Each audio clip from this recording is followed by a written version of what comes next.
The basement of a regular house on Detroit's southwest side has just one light bulb hanging from the ceiling, so it's not very bright in there.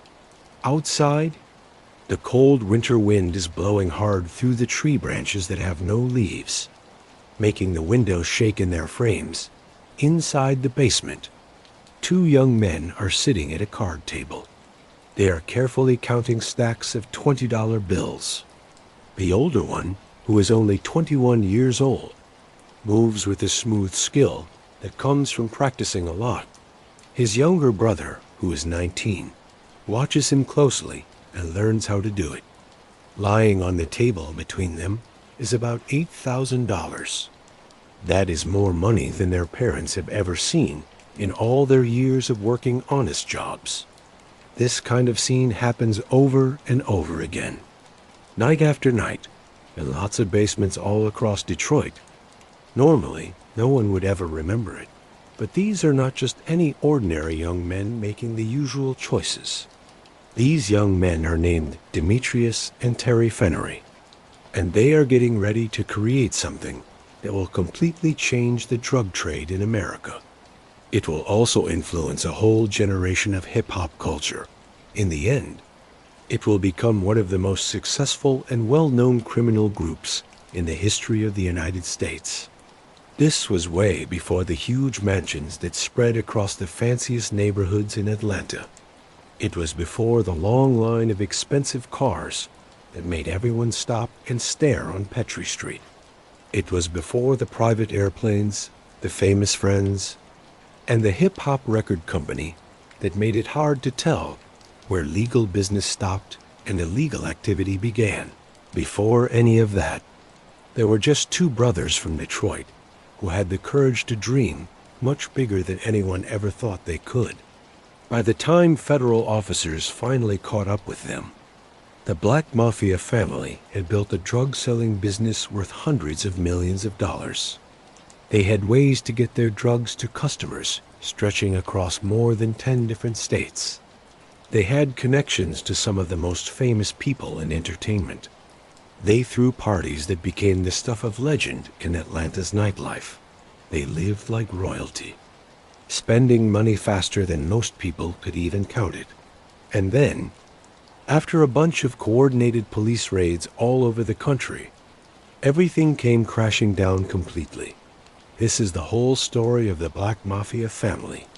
It starts from their simple beginnings in the poor neighborhoods of Detroit.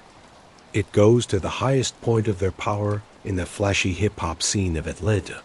And finally, it ends with their big downfall in the federal prison cells where they are still locked up today. This story is about what it means to be brothers and what happens when that bond is broken.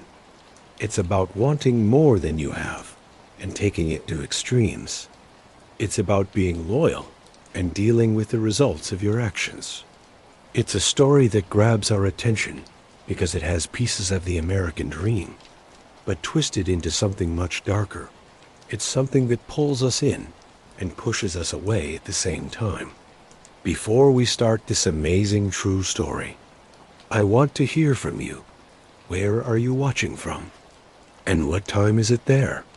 Leave a comment down below if you enjoy long, detailed crime stories that help you relax. Hit that subscribe button. Give this video a like if you are ready to hear the whole story.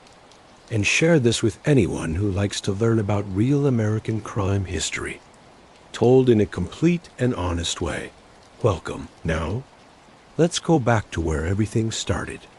To really understand the Black Mafia family, you first have to understand what Detroit was like in the 1980s. Detroit used to be the proud main city for cars in the whole world. But by this time, it had become a symbol of America's industrial downfall. Throughout the 1970s, the car industry had lost a huge number of jobs. Many white people had moved out of the city, which meant the city lost a lot of tax money. Neighborhoods that used to do well were now struggling with empty, broken-down buildings. The city that had helped create the middle class was watching it fall apart.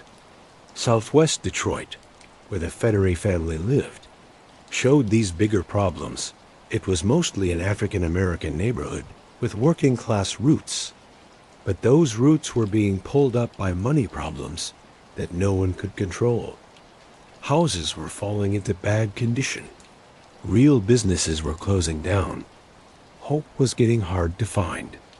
Charles and Lucille Flenory were trying to raise their family the right way.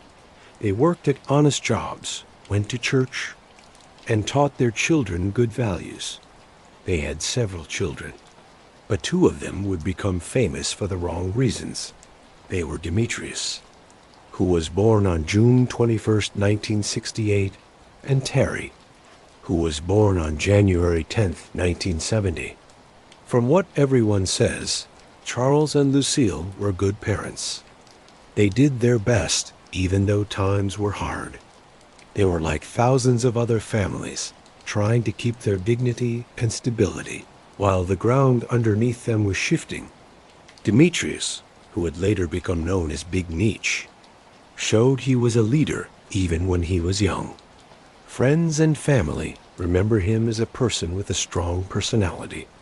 Full of confidence and smart, he had a certain presence, that hard-to-describe quality that made people notice him when he walked into a room.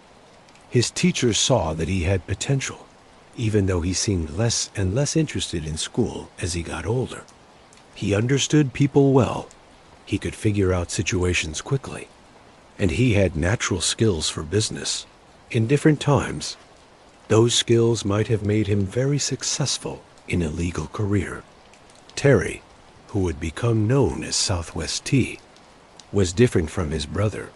He was quieter, kept to himself more, and was more careful in how he did things. Where Demetrius was flashy and charming, Terry was the one who thought things through and was cautious. But don't get it wrong, Terry was just as smart and just as eager to succeed. The two brothers balanced each other out perfectly. Their different strengths made them a team that was much stronger than either one could have been alone. The Flenory brothers went to school in Detroit's public system. By the 1980s, that system was having trouble because it didn't have enough money. Classes were too crowded, and it faced all the problems that come with so much poverty in one place. The brothers were smart enough to do well in school, but the streets seemed to teach lessons that felt more important to their lives right then. Let's be clear about the money problems facing young African-American men in Detroit during the 1980s. In black communities, the number of people without jobs was often over 20%. The car factories that had given good middle-class jobs to people before were shutting down or moving somewhere else. Service industry jobs only paid minimum wage and didn't come with benefits. Going to college seemed like something most families just could not afford. The honest path to a good life, the one their parents hoped they would follow, seemed blocked by forces much bigger than them. This is not to say that what the Flenory brothers chose to do was okay, but it is important background. When legal ways to succeed disappear, the illegal ones start to look a lot more tempting. The drug trade offered something that legal jobs just couldn't anymore. It offered a way to make serious money, to take care of your family, to reach some version of the American dream, even if that version was twisted and against the law. In the middle of the 1980s, a new drug started spreading through American cities. It was crack cocaine, unlike powder cocaine, which had mostly been a drug for rich people.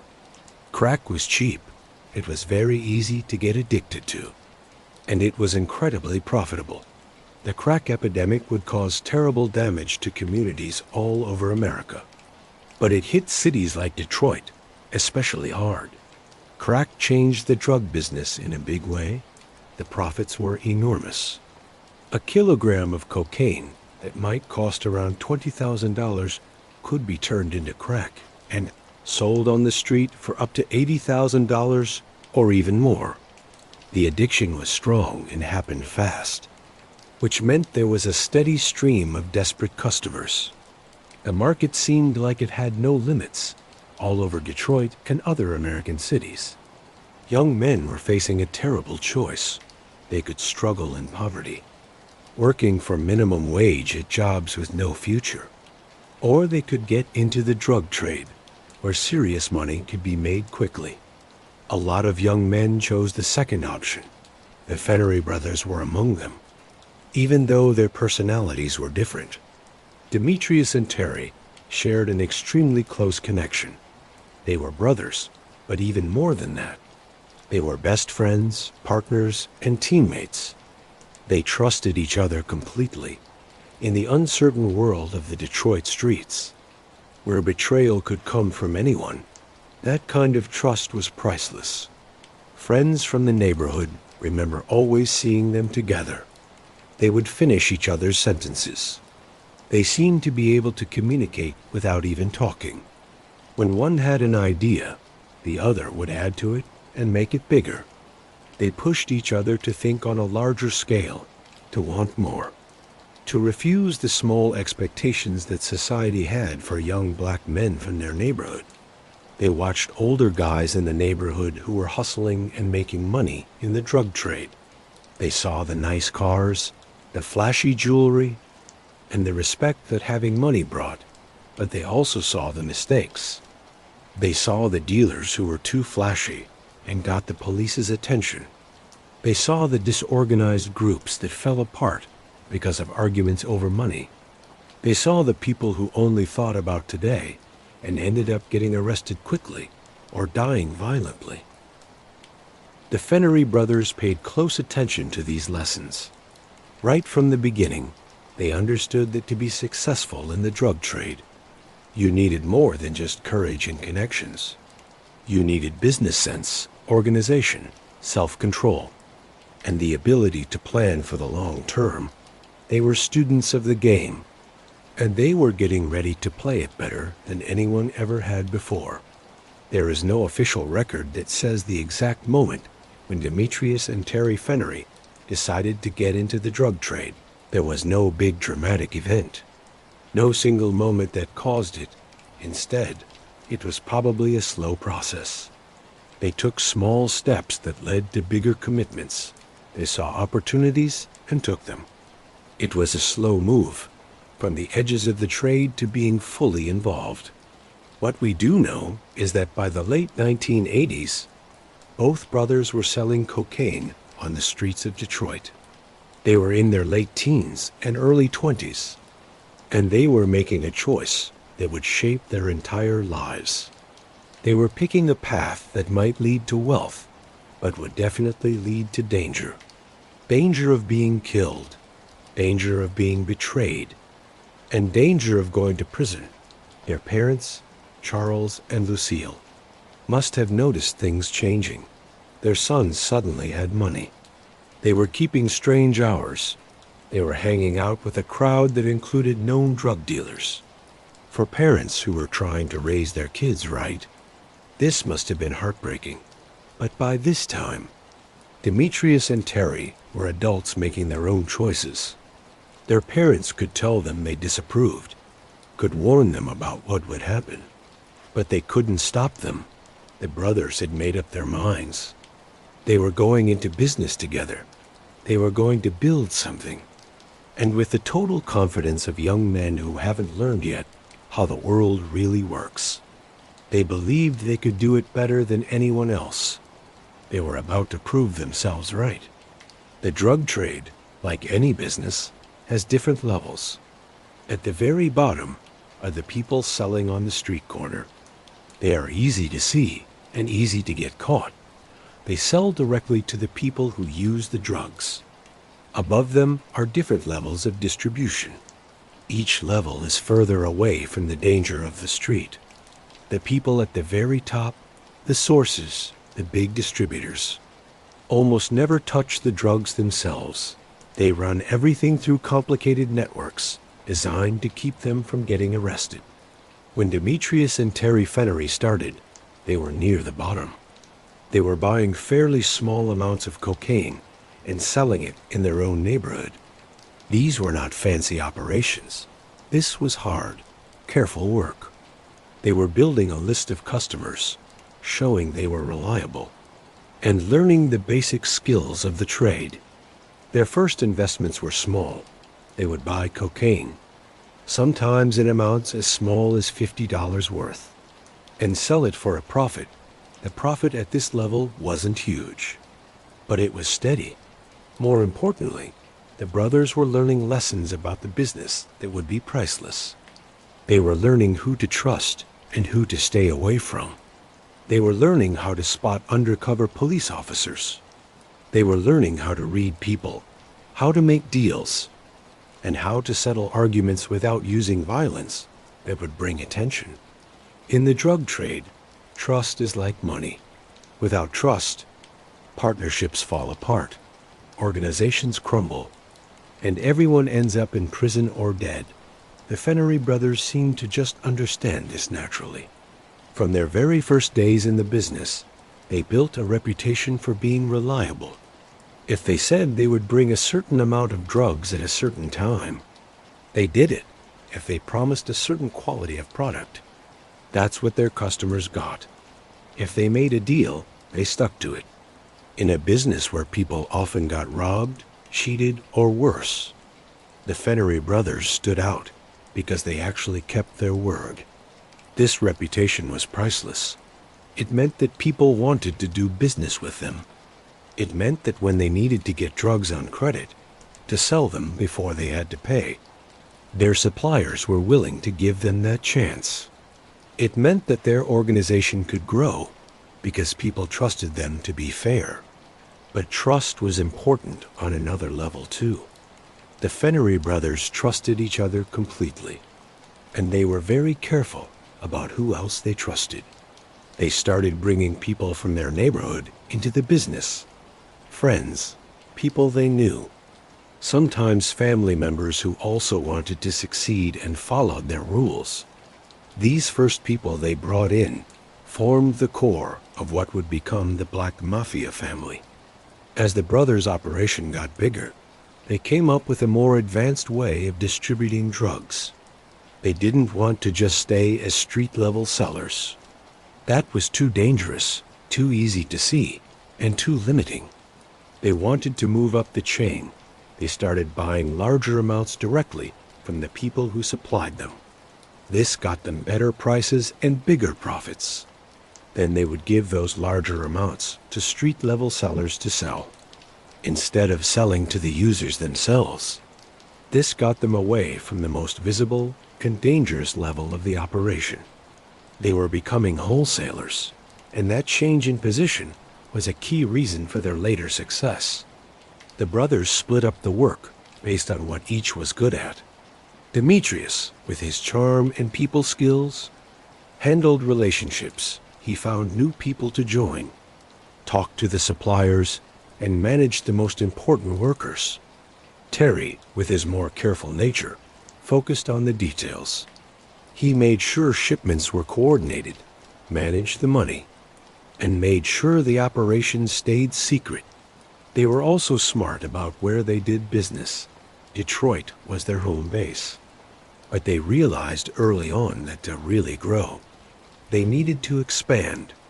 They started making connections in other cities, especially Atlanta. Atlanta would eventually become their second main location, and in many ways, the center of their whole operation from the very beginning. The Flenory brothers ran their business based on certain rules that would define the Black Mafia family for its whole existence. First, loyalty. In their group, loyalty was the most important thing. Members were expected to be loyal to the group and to each other. Telling on someone was the worst betrayal possible, and it could be punished with violence or even death. People who proved they were loyal were rewarded. People who proved they were not loyal were removed, sometimes permanently. Second, family. The group saw itself as a family, not just a criminal business. This created bonds that went beyond just working together. Members looked out for one another. When someone got arrested, the group helped pay for lawyers. When someone needed help, the family provided it. This created a feeling of belonging and mutual responsibility that made the group stronger. Third, reinvestment. The brothers didn't just spend all their profits on fancy things for themselves. At least, not at first. They put money back into the business. They used their profits to buy larger amounts of drugs, to move into new areas, and to build up their setup. This businesslike way of thinking allowed them to grow faster than their competitors, who were happy to stay small and spend everything they made on cars and jewelry. These rules helped them succeed for many years. Eventually, as we will see, some of these rules would weaken under the pressure of too much success and too much partying. But in the early years, they gave the brothers a solid base for building something big. No one knows for sure exactly where the name Black Mafia Family came from, but it started being used during this early time as the group was growing. The name itself was bold. It was a direct reference to the Italian-American Mafia, which had controlled organized crime in America for many years. The name meant a few different things. Black was about race. It was a statement of pride and unity. Mafia brought to mind organized crime at its most advanced level. It suggested a complex structure, a clear chain of command, power. Family emphasized the connections between the members. It was about the loyalty and helping each other that defined the group. Some people criticized the name as being too big for itself or even offensive. They thought it was wrong to use the Mafia label for what was still a fairly small drug-selling network. But the name showed how big the brothers wanted to be. They were not thinking small from the start. They imagined something larger, more organized, and more powerful than just a regular street gang or drug crew. They were thinking about building an empire. The name also helped in a practical way, like advertising. In the hip-hop culture that was becoming more and more important in urban America, the name sounded cool. It sounded powerful, organized, and serious. As the group grew, and especially when it got involved in the music industry, the name Black Mafia Family, or BMF, would become a brand. It would become one of the most well-known brands in hip-hop culture. By the early 1990s, the Flenory brothers had built a solid business in Detroit, but they knew that to really grow, they needed to move into new places, they needed new markets, and they needed to spread out their operations beyond just one city where the police could more easily keep an eye on them. Atlanta became the place they chose to expand to, and this choice was a very smart move. In the early 1990s, Atlanta was growing like crazy. The city's population was getting bigger. The economy was doing great.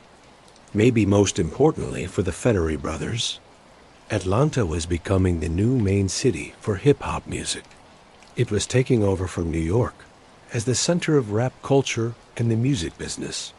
The brothers, especially Demetrius, saw that Atlanta offered special chances.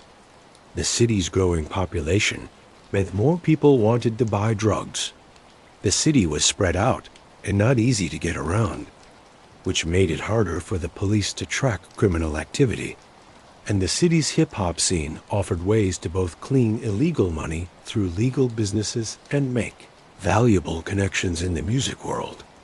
Terry Flenory took the main job of setting up the Atlanta operation. He moved to the city, started building networks to sell drugs, and made BMF known there. The Atlanta operation would eventually become the main headquarters of the whole group and its most profitable area. The move to Atlanta was a turning point. BMF was no longer just a crew from Detroit. It was becoming a group that operated in many states with real size and scope. The brothers were now thinking on a national level, and their goals were growing just as much.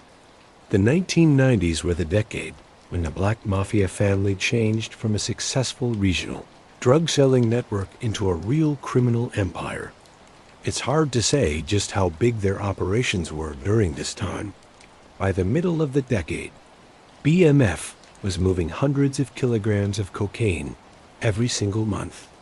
This created millions of dollars in profit, and they were doing business in cities all over the country.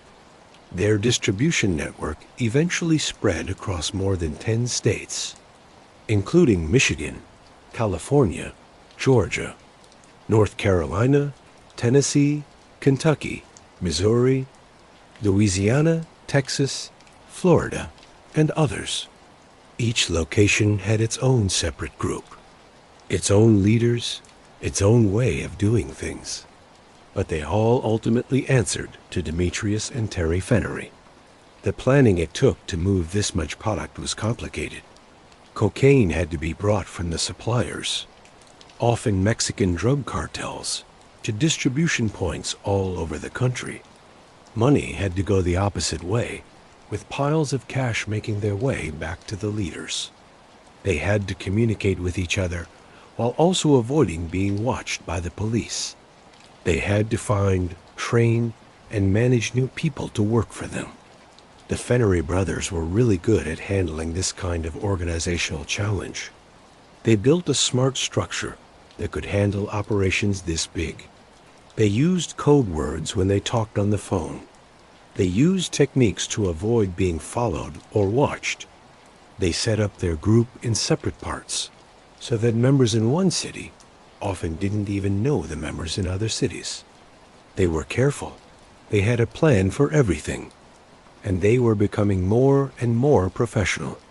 Let's look at how BMF operated in different parts of the country, because understanding their plan for where to do business shows how smart their approach really was. California was a very important entry point for cocaine coming from Mexican suppliers. Los Angeles, with its closeness to the border and its big ports, was where huge amounts of cocaine entered the United States. BMF built strong connections with Mexican cartels, especially sources in Sinaloa. These connections let them buy cocaine at fairly low prices and in huge amounts. Sometimes shipments of 100 kilograms or more from California. The cocaine was transported to distribution centers. Atlanta was the main center, but there were others too. They used different ways to move the drugs. Cars with secret compartments, regular commercial trucks, and even using people to carry it on commercial flights. The brothers hired people whose only job was to move products safely from one place to another. Atlanta, as we said, became the main base for operations. From Atlanta, cocaine was sent out to other cities in the southeast and up the east coast. The city's location meant it was within a day's drive of most of the southeast and easy to get to using major highways. This made it perfect for distribution. Detroit stayed important as the brothers' original home base and as a big market all by itself. The Detroit operation was huge. It served not just the city, but much of Michigan, and reached into Ohio and other Midwestern states. Other cities had special jobs. Miami had connections to suppliers in the Caribbean and was another entry point for drugs. New York was a big market. Texas was important both as a market and for moving drugs around. Every city needed trusted leaders, reliable workers, and careful management.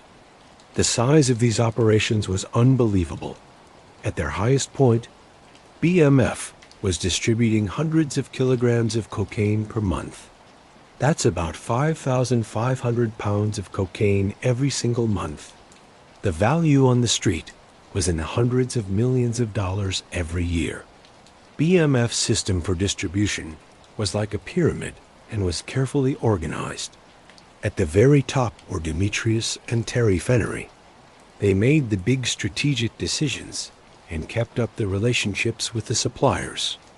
Below them were regional managers who were in charge of operations in specific cities or areas. Below them were crew leaders who managed smaller selling groups. At the very bottom were the street-level dealers who actually sold to the people using the drugs. This structure did a few important things. First, it kept the leaders safe from police on the street. The Flenory brothers weren't handling the drugs themselves or talking to the people who bought them. If street-level dealers got arrested, and many did, they couldn't give information that would lead directly to the top because they didn't have that information. Second, this structure allowed the business to be efficient and huge. With clear lines of who was in charge and people having specific jobs, the organization could move products quickly and reliably across huge distances. Third, the structure made it easier to handle the money. Money flowed up the pyramid, with each level taking their share. The brothers could track how much money was coming in, spot problems, and make sure everyone was doing their job right. Talking to each other within this structure was handled very carefully. The brothers used cell phones a lot. This was the 1990s and early 2000s, when cell phones were becoming common. But the police were still figuring out good ways to listen in on mobile calls. They used code words for drugs, like food or work, and for money and people. They changed phones often. They tried not to write anything down that could be used against them. Moving hundreds of kilograms of cocaine creates a huge amount of cash, literally physical money in bills. $1 million in $20 bills weighs about 55 pounds. BMF was making multiple millions of dollars every week, handling all this cash, keeping it safe, counting it, moving it, and most importantly, cleaning it so it could be spent without getting noticed was a massive challenge. BMF used different ways to clean their money. Some were simple: smuggling big piles of cash out of the country to their suppliers or to banks in other countries. This was risky but direct. Other methods were more complicated. The group used many fake businesses, car washes, regular stores, other businesses that deal with a lot of cash, where drug money could be mixed in with the legal money they made. They bought houses and other valuable things that could be sold later. They made many smaller deposits of cash to avoid the rules that require banks to report large deposits. The money laundering operation needed its own workers: accountants, money managers, people who knew a lot about how banks work. BMF hired people with these skills, paid them well, and demanded that they never tell anyone about it. Eventually, as we'll talk about later, BMF would try to clean money through their biggest fake business. That was a hip-hop record label. This would make them well-known and give them cultural respect. But it would also bring unwanted attention from the police. Atlanta in the late 1990s and early 2000s was having a golden time. The city was growing fast, bringing in people and businesses from all over the country. The 1996 Olympics had made Atlanta famous all over the world. The real estate market was booming. The hip-hop industry was exploding, with artists and producers from Atlanta dominating the music charts. For BMF, Atlanta was perfect. The city gave them both chances to do business and a place to hide. Among all of Atlanta's new wealth and flashy displays of success, BMF's extravagant lifestyle didn't stand out as much as it might have somewhere else. When you are surrounded by hip-hop stars, professional athletes, and entertainment industry executives, all living large, a couple of guys spending freely on expensive things draws less suspicion. BMF's presence in Atlanta started mainly in the southwest part of the city, but eventually spread all over the Atlanta metro area. They rented fancy houses, went to expensive clubs and restaurants, and became a regular part of the city's nightlife. The Atlanta operation was massive. At its peak, the Atlanta hub was handling hundreds of kilograms of cocaine monthly and making millions of dollars every week. The size of the operation needed dozens of people in different jobs. People to move the drugs, to sell them, to handle the money, to provide security, and more. By the late 1990s, BMF had grown from a partnership between two brothers into a complex group with hundreds of members and associates. The structure was like a pyramid, but it was also somewhat flexible, changing as needed depending on the situation. At the very top were the Flenory brothers. Demetrius "Big Meech" Flenory was becoming more and more the public face of the group. He was the charming leader who made connections and inspired people to be loyal. Terry Southwest T Flenory stayed more behind the scenes, handling the details and making sure things ran smoothly. They made the big decisions together, though as time went on, there would be some conflict over which direction to take. Below the brothers were several layers of leadership. Regional managers were in charge of operations in specific cities. These were trusted, experienced members who had proven themselves over many years. They had a lot of freedom to run their own areas, but they answered to the Flenory brothers for big decisions and for the money. Crew leaders managed smaller teams, often focused on specific neighborhoods or selling networks. These were mid-level members, experienced in the trade, but not yet in the inner circle of leadership. Street-level dealers were at the very bottom of the pyramid. Many of them were young, and some were users themselves. Most of them were seen as replaceable from the group's point of view. They took the biggest risks and got the smallest rewards, but they were also the easiest to replace. Supporting the selling pyramid were people with special skills. There were transporters who moved products between cities. There were money handlers who took care of the cash. There were enforcers who handled security and discipline. And there were various administrative people who kept records, managed communication, and handled logistics. The group also included many associates. These were people not officially part of BMF, but who provided services or help. This group included lawyers, accountants, car dealers, real estate agents, club promoters, and others who made money from BMF and gave the group access to legal systems and institutions. While the Flenory brothers were the clear leaders, BMF's success depended on many other members who played crucial roles. Many of these people are still not well known to the public, but they were essential to how the group operated. Some key members worked in Detroit, keeping the group's presence in its original home city. They managed the selling networks that supplied much of the Midwest. Others were based in Atlanta, working closely with Terry Flenory to build and maintain the southern hub.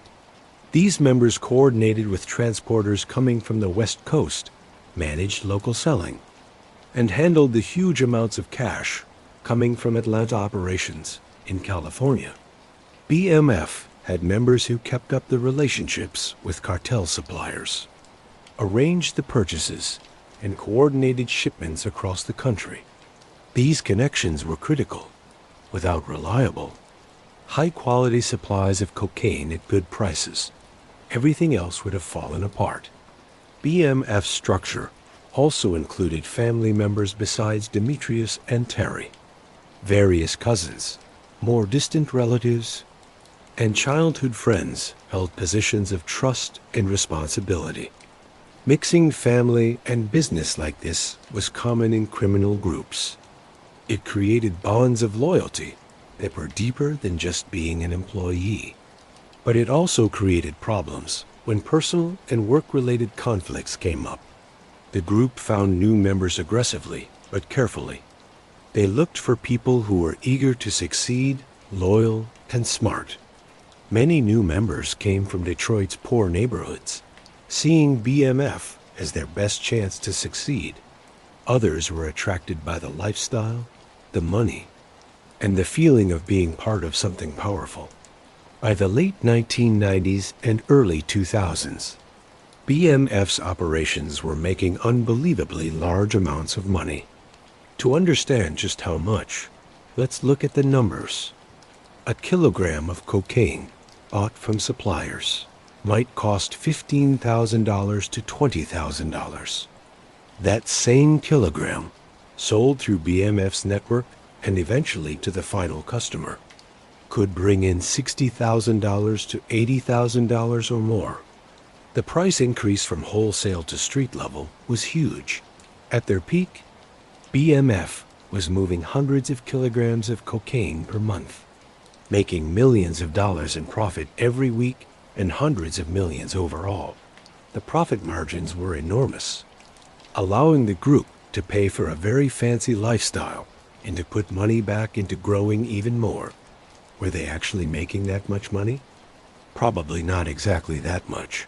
The math gets complicated because they had to pay their suppliers, pay all the different members and associates, cover losses from drugs being taken by police and from arrests, and pay for their own increasingly expensive lifestyle. But even if their actual yearly profits were only half of that estimate, we are still talking about a criminal business worth $4 billion. The money came in mostly as cash, and handling it was a constant problem. They needed places to store it, people to count it, ways to move it, and methods to clean it. At their peak, BMF was probably handling multiple millions of dollars in physical cash every single week. This level of success brought both opportunities and dangers. The opportunities were obvious. They had never before seen wealth, power, and influence. The dangers were just as big. The more successful they became, the more they attracted the attention of the police. The more money that flowed through the group, the more chance there was for people on the inside to steal it and for arguments to happen. The bigger they grew, the more visible they became. Success brought wealth, and wealth brought changes in how they lived. By the late 1990s, the Flenory brothers were no longer living in Detroit's working-class neighborhoods. They were living like millionaires, because that's what they were. The brothers started collecting expensive cars: Mercedes-Benz, BMW, Range Rover, Bentley. If it was expensive and impressive, they probably bought one, and they didn't just buy one. They bought multiple cars in different cities, so they always had something nice to drive wherever they were. They bought jewelry, huge diamond chains, expensive watches, custom-made pieces with the BMF logo. In hip-hop culture, jewelry isn't just for decoration. It's a visible way to show success and status. The Flenory brothers understood this and spent money on it accordingly. They rented and eventually bought expensive houses. These weren't just regular houses. They were mansions with many bedrooms, home movie theaters, swimming pools, and every possible amenity, in Atlanta especially. They lived in some of the city's most exclusive neighborhoods. They traveled often, usually flying first class or on private jets. They took trips to Las Vegas, Miami, Los Angeles, New York. Anywhere they could have a good time and make new connections. They partied a lot, spending thousands of dollars in a single night at clubs. They were generous with friends and associates, buying drinks for whole sections of clubs, tipping way too much, and generally living without ever thinking about the cost. This lifestyle served a few purposes. Obviously, it was fun. They were young men with money, and they spent it on things that young men with money usually want, but it also helped their business. The flashy lifestyle attracted people to them, potential new members, women, people who wanted to hang around them, and importantly, people in the entertainment industry. It created an image of success that was attractive and a little bit scary. It said, without using words, "We are successful. We are powerful. Don't mess with us." But this lifestyle also had costs beyond just the money. Every expensive thing they bought, every time they showed up at a club, every social media post and photo created evidence. It attracted attention from competitors, from the police, from people who wanted a piece of what they had. The flashier they lived, the harder it became to keep the secrecy that had protected them in the early years. By the early 2000s, the Flenory brothers were living with a contradiction. They were successful criminals who had stayed out of prison by being very careful about security. But they were living more and more public lives, which made them easy targets. This conflict between staying secret and becoming famous would eventually help bring them down. By the early 2000s, Demetrius Big Meech Flenory was thinking about what he would leave behind and about being seen as legitimate. He was richer than he ever could have imagined as a young man in Detroit. But his money came from illegal activities that could end at any moment if he got arrested and sent to prison. He wanted something more, something legal, something that could continue even if the drug business ended, something that would make people see him as more than just a criminal. His answer was BMF Entertainment, a hip-hop record label that he hoped would turn the Black Mafia Family from a criminal group into a legal entertainment empire. It was ambitious, it was bold, and in the end, it had some big problems. But it shows how Demetrius thought about the future and how well he understood the culture at that time. In the early 2000s, hip-hop was a huge part of American popular culture. Artists like Jay-Z, Eminem, and 50 Cent were some of the biggest stars in all of music. Hip-hop fashion, language, and attitudes were influencing mainstream culture, and more and more. Hip-hop artists and executives were building business empires that went beyond music into clothing, alcohol, technology, and more. Demetrius saw a chance. BMF already had connections all through the hip-hop world. Many artists mentioned them in their song lyrics. They were well known in Atlanta's music scene. Why not make those connections official by starting a legal record label? The label could sign artists, make records, and bring in legal money. It could also be used to clean money, taking drug profits and turning them into legally declared income from music business activities. The idea was smart in some ways. Record labels are businesses that handle a lot of cash, and it can be hard to track exactly where the money comes from. This makes them potentially useful for cleaning money. The entertainment industry attracts people who live extravagantly, so BMF's lifestyle would seem normal instead of suspicious. And if the label actually succeeded in making hit records, it could bring in a lot of legal money. But the idea had some basic problems. Starting a successful record label takes skill, connections, and money. But it also takes the ability to keep going and a level of legitimacy that a criminal group just can't maintain. Any success would bring people looking closely at them, and most importantly, using a record label to clean money meant mixing legal and illegal activities in ways that would create evidence for prosecutors. Demetrius, who had total confidence in himself and believed in his own abilities, thought he could make it work. He was about to try. BMF's connections to the hip-hop world went deep.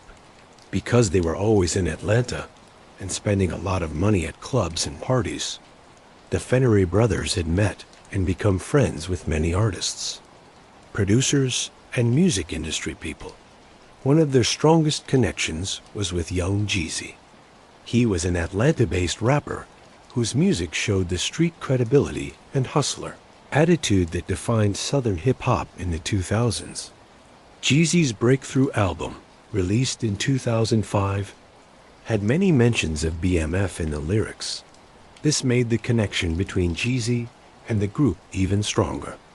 Songs like "And Then What" explicitly mentioned Big Meech and BMF, giving the group cultural respect and making them more visible. BMF also had connections with Fabulous, a Brooklyn rapper who was becoming very successful. Fabulous had spent time in Atlanta and knew the BMF crew. He showed up at events and parties that BMF paid for. T.I., another Atlanta-based rapper who was becoming one of the biggest stars in hip-hop, knew the BMF crew and moved in the same social circles, while T.I. was building a legal career and wasn't directly involved in BMF's criminal activities. They knew each other socially. These connections helped BMF in many ways. Being associated with successful artists gave BMF cultural respect and made them seem cool. Being mentioned in songs gave them free publicity and built the BMF name. The relationships gave Demetrius and Terry access to exclusive parties and events where they could make even more connections. And importantly, these relationships made BMF Entertainment seem more like a real record label. If they already knew major artists, maybe they could actually build something real. The main artist for BMF Entertainment was Blue Da Vinci, a rapper from California that Demetrius Flenory signed, hoping he would be a big star. Blue Da Vinci had talent and connections to the West Coast hip-hop scene. He seemed like the right artist to make BMF Entertainment look legitimate. Demetrius spent a lot of money on Blue Da Vinci's career. He paid for recording sessions with top producers. He paid for expensive music videos. He threw big parties to promote Blue Da Vinci's music. He used his connections to get Blue Da Vinci featured on tracks with more famous artists. Blue Da Vinci released music through BMF Entertainment. While he did have some success and became known in hip-hop circles, he never became a mainstream star. His music was good, credible street rap with good production, but at a time when there was so much competition for attention, just being good wasn't enough to become a star. The money spent on Blue Da Vinci showed both how committed Demetrius was to BMF Entertainment and how hard the music business really is. Making an artist successful takes more than just money and connections. It takes the right timing, luck, the perfect songs, and complicated relationships in the industry that take years to build. Demetrius had money and some connections, but he was still an outsider to how the industry really worked on the inside. Even though he didn't have huge commercial success, Blue Da Vinci became forever linked with BMF. After the group fell apart and the Flenory brothers were arrested, Blue Da Vinci's connection to BMF became a big part of who he was and the music he made. He would later release music about his experiences with the group and the federal case. BMF, especially when Demetrius was in charge, became famous for throwing parties that were legendary in Atlanta's nightlife. These weren't just regular parties, they were big events. They were carefully planned shows designed to impress people, entertain them, and show that BMF was an important part of Atlanta's social scene. The parties were held at exclusive clubs in Atlanta's Buckhead neighborhood, which is the city's fancy entertainment area. BMF would rent out whole sections or sometimes even the whole club. They didn't hold back on spending. There was plenty of expensive liquor, dozens of bottles of high-priced champagne, fancy decorations, professional DJs, and sometimes live performances by famous artists. The guest lists were exclusive, but included all kinds of people. There were hip-hop artists and producers, of course. Some of the biggest names in the industry would show up at BMF parties. There were professional athletes, especially from the Atlanta Falcons and Hawks, and also athletes from other cities when their teams were in town. There were models and women hoping to become actresses.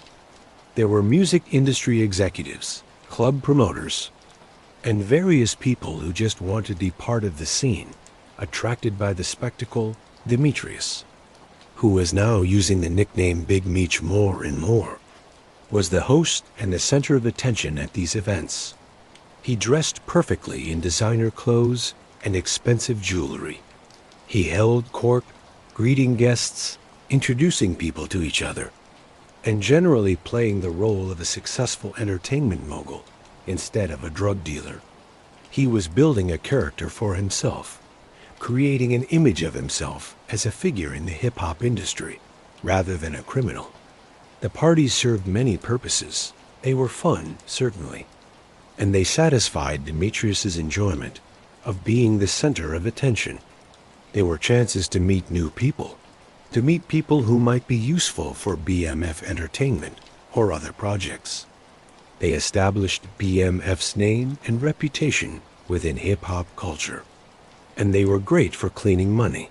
When you are spending tens of thousands of dollars on a single party, it's easy to make the costs seem higher than they really were, and use that to wash illegal money through the expenses.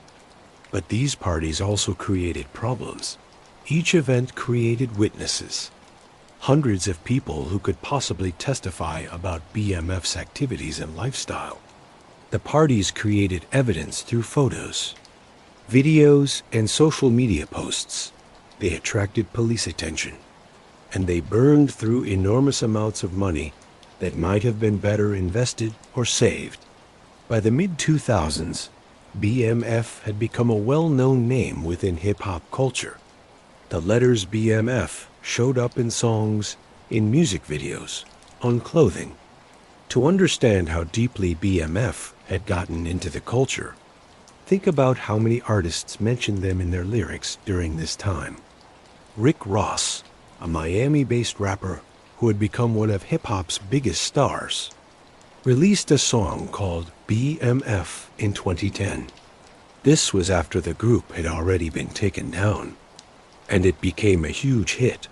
The song's hook, "I Think I'm Big Meech, Larry Hoover," mentioned Demetrius Flenory along with Larry Hoover, who was the famous founder of the Gangster disciples.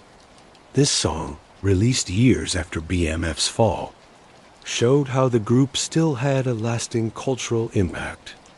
Young Jeezy, as we already mentioned BMF a lot in his music. But he wasn't the only one.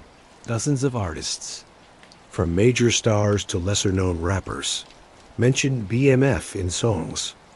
The group became a symbol for a certain kind of success. It was about street-level hustling that achieved an unbelievable size and wealth. The BMF name represented something that people in a certain part of hip-hop culture wanted to achieve. It represented going from having nothing to having everything. From Detroit's struggling neighborhoods to Atlanta's most exclusive parties, it represented brotherhood and loyalty. It represented living without limits, spending without fear, and enjoying success without apologizing for it. This cultural image was valuable. It gave BMF Entertainment credibility. It attracted artists who wanted to be connected to that image. It created a legend around the Flenory brothers that went far beyond what they actually did. But the image also created legal problems. Every song that mentioned BMF, every video that showed BMF members, every public connection between BMF and hip-hop artists created possible evidence for prosecutors. The group's success at building a name for itself made it easier for federal investigators to document their activities, find out who their members were, and eventually build a case against them. BMF Entertainment produced several music videos for Blue Da Vinci and other artists. These videos were made professionally with big budgets. They featured expensive cars, beautiful women, fancy locations, and all the usual things you see in hip-hop success videos. The videos worked as advertising for BMF Entertainment and for the BMF name more generally. They showed that BMF was serious about the music business and was willing to spend real money. They gave Demetrius and other BMF members chances to be on camera, which helped their image as entertainment industry figures instead of criminals. But just like the parties, these videos created evidence. Federal investigators would later use footage from these videos to identify BMF members, show how they lived, and demonstrate how much money the group had. Every single frame of video was possible evidence for a future trial. Demetrius's public presence went beyond music videos. He gave occasional interviews to hip-hop magazines and websites. He was always careful not to talk openly about criminal activity, but he promoted BMF Entertainment and his vision for the label. He appeared in photos at clubs and events that were shared online and in magazines. He was building a public personality for himself, becoming a known figure within hip-hop culture. This was something that had never been done before by a major drug trafficker. Usually, successful criminals stay hidden, avoiding any publicity that might bring police attention. But Demetrius believed he could have it both ways. He thought he could keep running his drug-selling empire while also building a public presence as an entertainment mogul. The main reason for BMF Entertainment, beyond Demetrius's personal goals, was to clean money. The record label gave them a way to take illegal drug money and turn it into what looked like legal income. The process worked like this. Drug money would be put into BMF Entertainment as money to run the business. The label would spend this money on legal business activities, recording sessions, music videos, marketing, parties, and other costs related to running a record label. If the label made any money from music sales or performances, that money would be legal income that they would have to pay taxes on. Even if the label lost money, which it probably did, the spending itself cleaned the money by turning drug cash into documented business costs. This is a classic way to clean money, and it can work if it's done carefully. The key is to keep a clear separation between illegal and legal activities. You have to make sure the legal business actually does real business, instead of being an obvious fake. And you have to avoid obvious red flags, like spending that doesn't match how much money the business is legally making. BMF Entertainment had problems in all of these areas. The separation between drug trafficking and the record label was never complete. Many of the same people were involved in both activities. While the label did do real business activities, the amount of money they were spending didn't make sense for a new record label that wasn't making much money. And the lifestyle of the people running BMF Entertainment, especially Demetrius, didn't make sense for someone whose only income came from a record label that wasn't making a profit. Federal investigators, when they finally started looking closely at BMF Entertainment, were able to prove that the label was mostly a way to clean money. They traced drug money going into the label's accounts. They showed that spending was way higher than any possible legal income they could have made. They found many examples where money from drug trafficking was used directly for label activities, with no real separation between the two. By the early 2000s, BMF's various activities, the multi-state drug distribution network, the flashy lifestyle, and increasingly, the public presence through BMF Entertainment, had gotten a lot of attention from law enforcement. Many different agencies were interested in BMF. The Drug Enforcement Administration, the D, had identified BMF as a major drug trafficking group. The Federal Bureau of Investigation, the FBI, was looking into possible organized crime aspects. The Internal Revenue Service, the IRS, was interested in the money laundering and tax evasion parts. Local police departments in various cities where BMF operated were sharing information with federal authorities.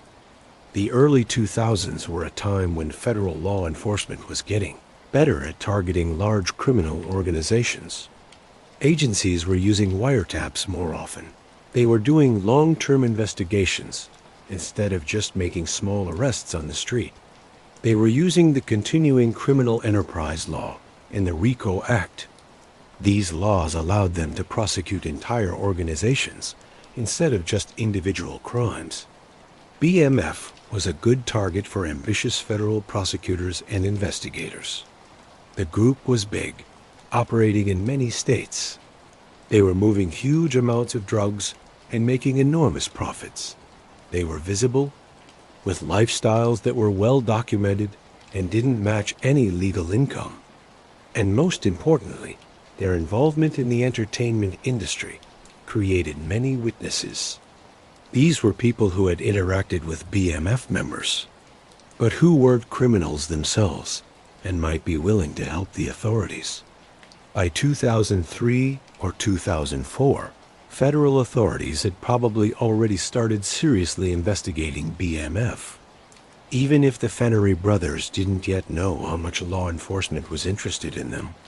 Phones were being tapped, financial records were being subpoenaed, and informants were being found. The foundation for a major federal prosecution was being built. Demetrius and Terry focused on growing their empire and enjoying their success. Were about to learn a hard lesson that countless criminals have learned before them. Success attracts attention, and attention from federal law enforcement almost never ends well. By 2004 and into early 2005, BMF was at the absolute highest point of its power. The Flenory brothers were living at a level of luxury that few people ever experience. Their wealth was estimated to be in the tens of millions of dollars, maybe even higher. And unlike legitimate rich people who might invest carefully or save for the future, the Flenory brothers spent without thinking, living as if the money would never stop coming in.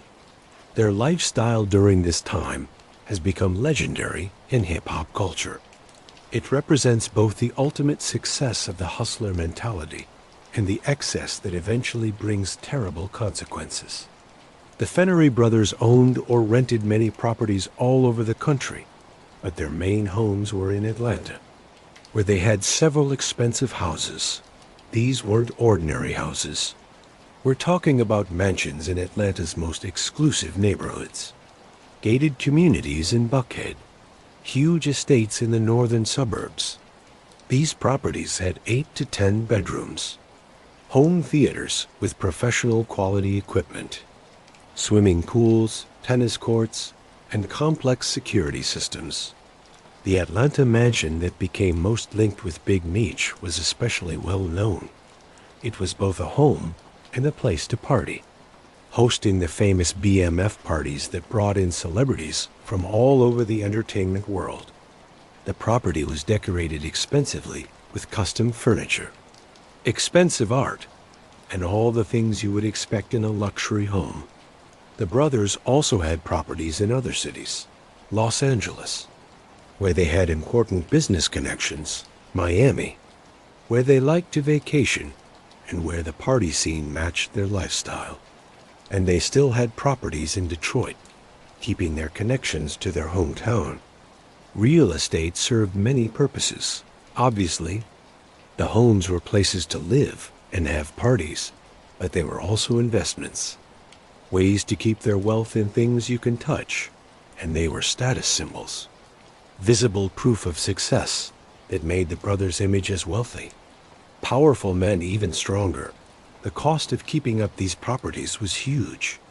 Mortgages of rent, property taxes, utilities, maintenance, security, staff. The ongoing costs were hundreds of thousands of dollars every year. But money was coming in so easily that these costs seemed small. The Flenory brothers' collection of vehicles was incredible, even compared to other wealthy people in the entertainment industry. They owned dozens of cars at their different properties. Each one was expensive, and most of them were customized. Mercedes-Benz S-Class sedans, multiple ones in different cities, BMW 7 Series Range Rovers, the favorite car of wealthy hip-hop figures in the early 2000s, Bentley coupes and sedans, Rolls-Royce, Lamborghini, Ferrari. If it was expensive, fast, and impressive, The Flenory brothers probably owned one. Many of these vehicles were customized. Custom paint jobs, often in bright colors or with metallic finishes.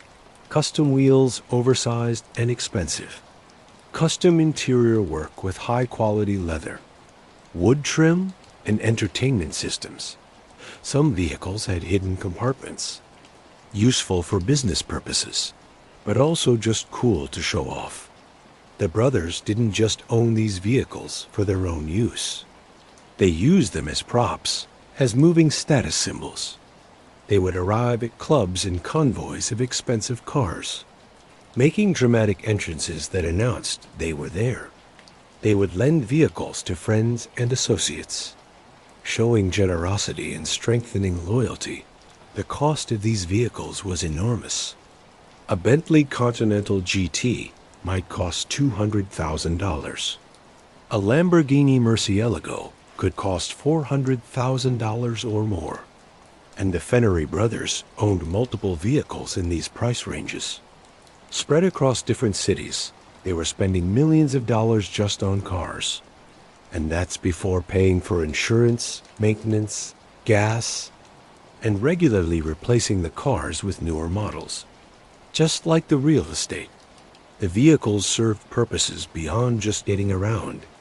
They were moving advertisements for the BMF name. They showed wealth and good taste. And they satisfied the basic human desire to own beautiful, powerful things. When you're moving between multiple cities regularly for both business and pleasure, flying on regular airlines becomes a hassle. The Flenory brothers, especially Demetrius, started traveling more and more by private jet. Sometimes they would rent a jet, paying $20,000 to $50,000 per trip for the convenience and privacy. Other times, they would arrange for friends or associates who had access to private planes to give them a ride.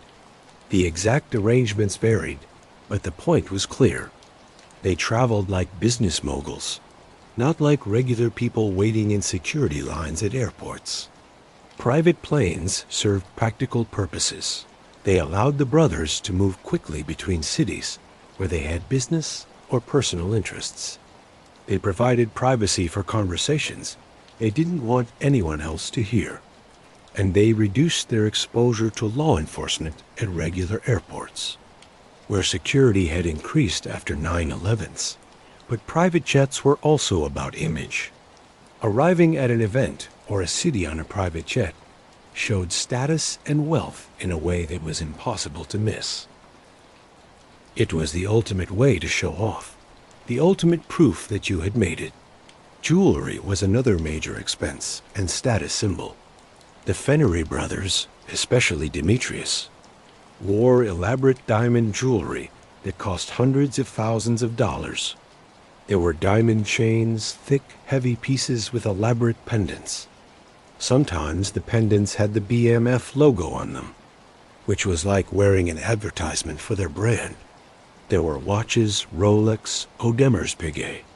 Other luxury brands, often with diamond bezels or watch bands completely covered in diamonds. There were rings, even diamond-encrusted belt buckles. In hip-hop culture, jewelry isn't just for decoration. It's a visible, portable way to store wealth. It's a status symbol that shows success.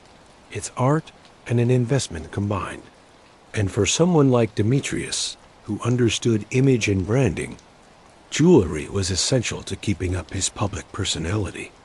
The Flenory brothers went to high-end jewelers in Atlanta, Los Angeles, and New York. They spent freely and became known in those circles as generous customers who paid in cash and didn't argue about prices. Perhaps the most remarkable thing about the Flenory brothers' lifestyle at their peak was who they hung out with. Their social circle included some of the biggest names in entertainment. Because they were always in Atlanta and involved in the music industry, they had developed real friendships with many celebrities. These weren't just casual acquaintances they met at parties, though there were plenty of those too. These were real relationships based on mutual respect. shared experiences, and often business connections. Hip-hop artists were a big part of their social circle. Young Jeezy was especially close to the group, Fabulous, T.I., and many other artists moved in the same circles. Through these connections, the Flenory brothers met and became friends with producers, music executives, and other industry people. Professional athletes were also part of their world. Atlanta, with the Falcons, Hawks, and Braves, attracted many professional athletes.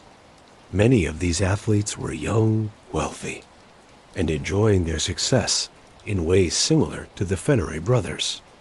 They crossed paths at clubs, at parties, through mutual friends.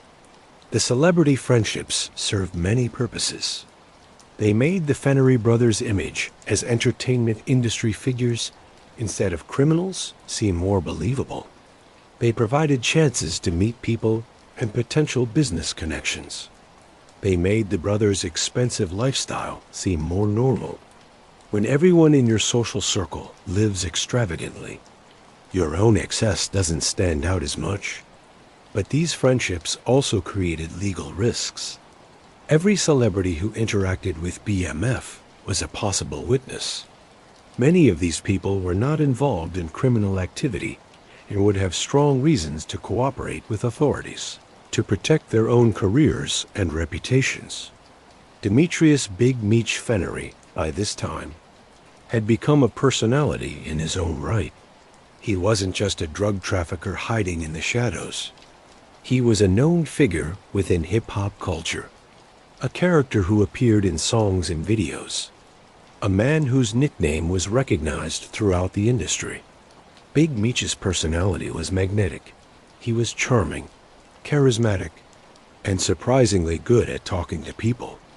He could talk to anyone, street-level dealers, major artists, music executives, anyone, and he could make them feel valued and understood. He had a gift for figuring out what people were like and giving them what they wanted or needed to stay loyal. He was also generous, at least with money. He threw big parties for friends. He helped people who were loyal to him. He tipped a lot. Stories went around about him leaving $1,000 tips at clubs and restaurants. This generosity created loyalty and made his image even better as someone who took care of his people. His style was perfect. He dressed in expensive designer clothes. Gucci, Versace, Louis Vuitton. His jewelry was showy, but somehow it looked good on him. He understood image and presentation in ways that many people never develop. But underneath the charm and charisma was a harder reality. Big Meech was running a criminal empire, and that required qualities beyond charm. He could be ruthless when he needed to be. He demanded complete loyalty and dealt harshly with anyone who betrayed him. He made decisions that affected hundreds of people and millions of dollars. He operated in a world where mistakes led to prison or death. His public personality was carefully built, but it also showed real parts of his character. He genuinely enjoyed being the center of attention. He genuinely valued loyalty and family. He genuinely believed he could build something lasting through BMF entertainment. But he was also performing, creating a character that would protect his business interests, while also satisfying his need for recognition and respect. While Demetrius became more and more public and flashy, Terry Southwest T. Flenory stayed more reserved. He was more focused on the business side of their empire, rather than the celebrity lifestyle. Terry was the operational genius behind BMF's success, while Demetrius was out throwing parties and making friends with celebrities. Terry was managing the logistics. He coordinated shipments, making sure that drugs moved efficiently from suppliers to distributors to the streets. And that money flowed back the right way. Terry's personality was different from his brother's. He was quieter, more careful, and less interested in being the center of attention. He understood that being visible brought risk. He preferred to work in the background, managing the business without drawing unnecessary attention. This doesn't mean Terry lived modestly. He also had expensive homes, nice cars, and a lot of wealth. But his spending was less showy than Demetrius's. He didn't throw the big parties. He didn't cultivate celebrity friendships as much. He kept a lower profile. Terry's way of doing business was more cautious. He focused on making sure the operation ran smoothly and securely. He argued for measures that would protect the group from law enforcement.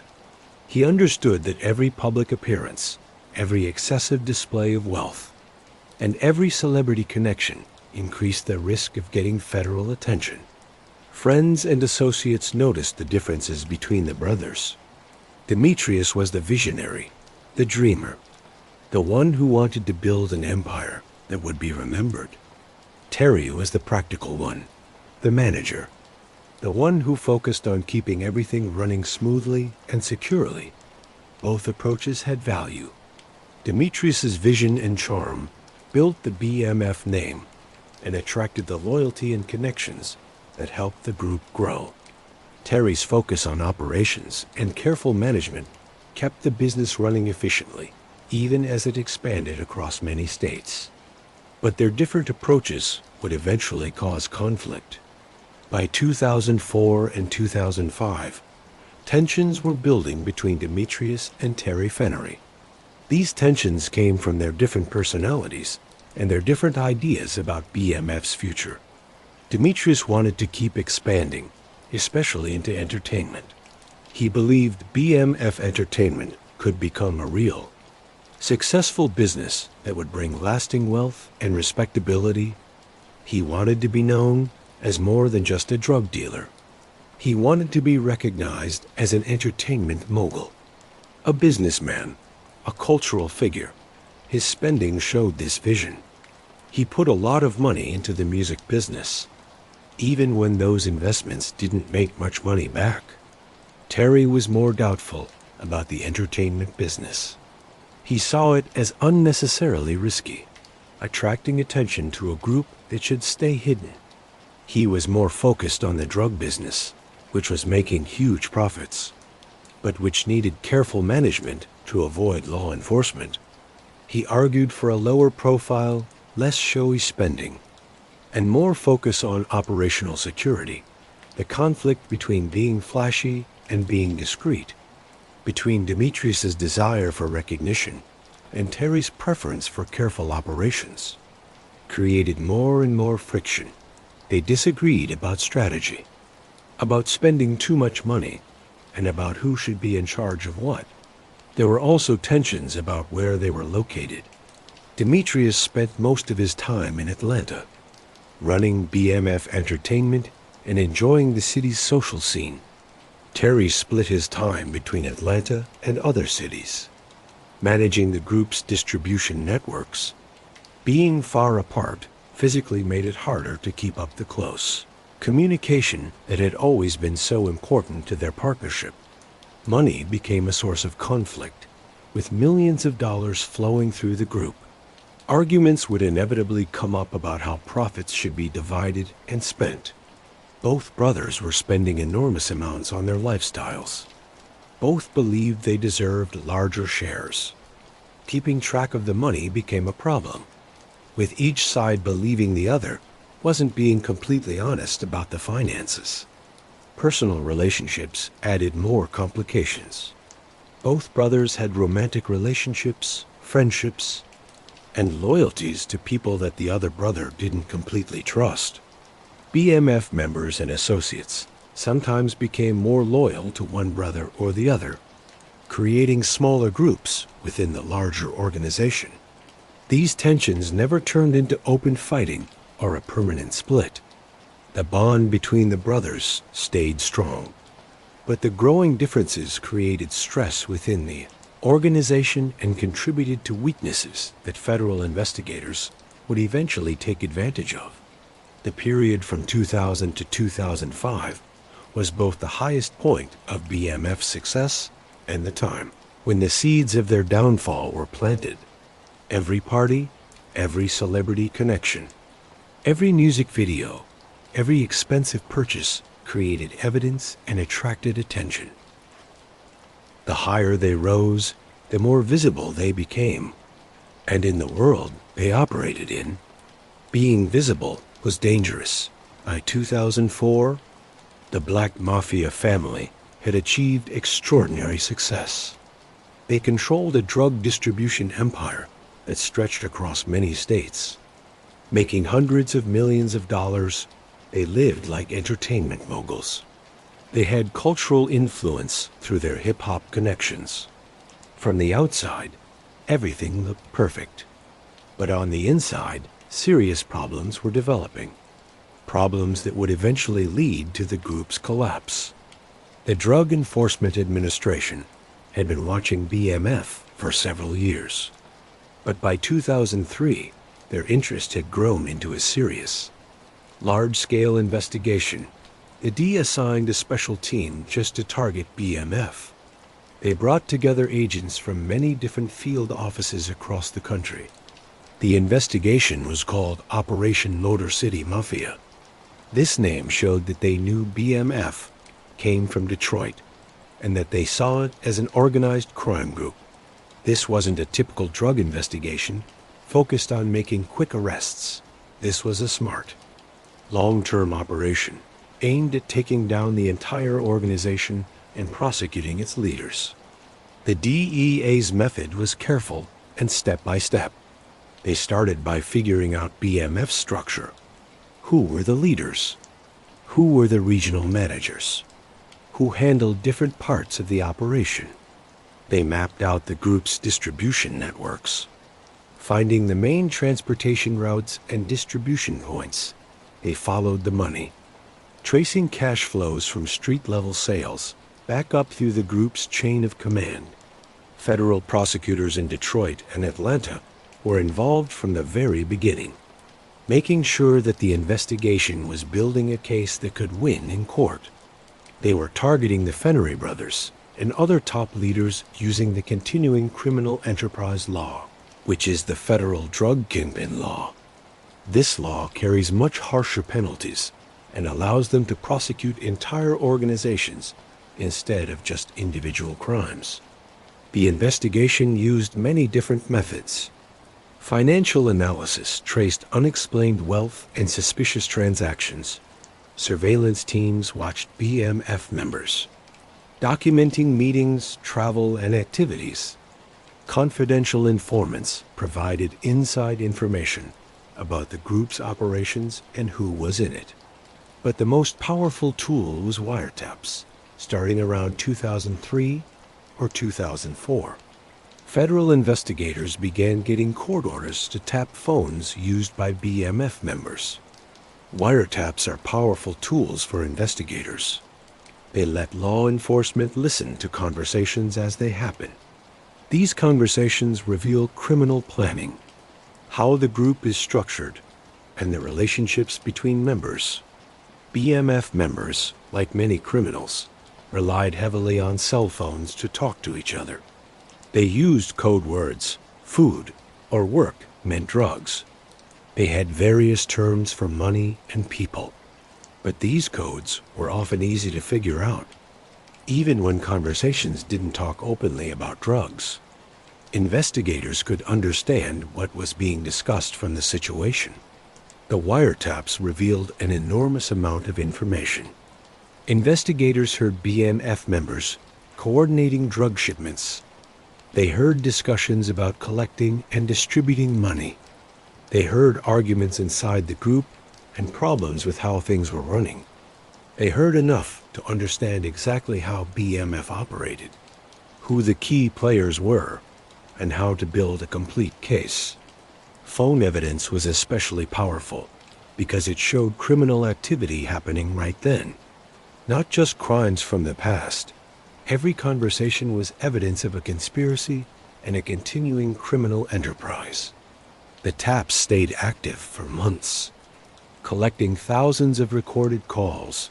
Beyond listening to calls, the D also developed human sources. Some informants were people arrested on drug charges who agreed to help in exchange for shorter sentences. Others were people on the edges of BMF, who provided information about activities they had seen or heard about. A few were members who became unhappy or scared and decided to help the authorities. Informants provided important background that helped investigators understand what they were hearing on the wiretaps. They identified people by voice or nickname. They explained how the group was structured and who was connected to whom. They provided historical information about how BMF had developed and operated. The combination of wiretaps, informants, financial analysis, and surveillance created an overwhelming amount of evidence. Federal prosecutors were building a case that would be extremely difficult for the defendants to fight. Every recorded call, every financial transaction, every witness statement added to what was becoming an ironclad prosecution. While federal investigators were building their case, BMF was having internal problems that weakened the group from the inside. The tension between Demetrius and Terry, which we talked about earlier, was getting worse. By 2004, they were increasingly operating somewhat independently. Demetrius was focused on Atlanta and entertainment, while Terry managed other parts of the distribution network. Communication between them, which used to be constant and smooth, was becoming strained. Arguments about money were a particular source of conflict. With millions of dollars flowing through the group every month, keeping track of it was complicated and sometimes disputed. Both brothers felt they deserved larger shares. Both believed the other was spending recklessly. Financial disagreements that once would have been resolved quickly through direct conversation now lingered and caused resentment. There were also arguments about people in the group. Some BMF members were more loyal to one brother than the other. Demetrius had people he trusted that Terry had doubts about. Terry had operational managers that Demetrius thought were too cautious. These divisions into smaller groups created problems and mistrust within the organization. Violence was becoming more of a problem. In the earlier years, BMF had been fairly careful about avoiding violence that would bring police attention. But as the group grew larger and more spread out, it became harder to control violence. Arguments with competitors, disagreements inside the group, and personal conflicts sometimes turned violent, even when the leaders didn't want them to. Several violent incidents in Atlanta and other cities during 2004 and 2005 got law enforcement's attention and created witnesses who might cooperate with authorities. Each violent incident was a possible breaking point where someone might decide to give information to the police. The relationship between Demetrius and Terry, once the foundation of BMF's success, was getting worse. By late 2004 and early 2005, they were barely talking to each other. Business that used to be coordinated smoothly between them now had to go through other people. Decisions that used to be made together were now made separately, sometimes contradicting each other. The specific reasons for the split were complicated. Personality differences that had once worked well together now created conflict. Disagreements about strategy regarding BMF entertainment and the group's direction were never fully resolved. Arguments about money created resentment. Being in different places, with Demetrius mostly in Atlanta and Terry moving between cities, made it harder to keep their close relationship. There were also rumors, never fully confirmed, of personal betrayals and disrespect that damaged the trust between them. In an organization where loyalty was the most important value, any breakdown of trust between the top leaders was disastrous. People close to the brothers tried to help, to bring them back together. Many BMF members recognized that the group's strength came from the brothers working together, and that division at the top threatened everything. But by this time, the damage was serious. and neither brother was willing to give in to the other completely.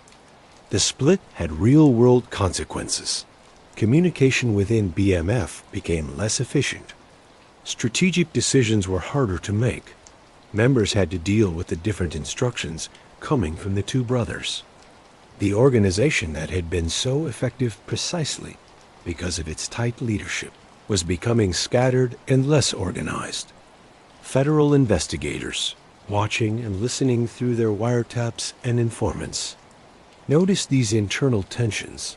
They understood that organizations under internal stress are more open to prosecution.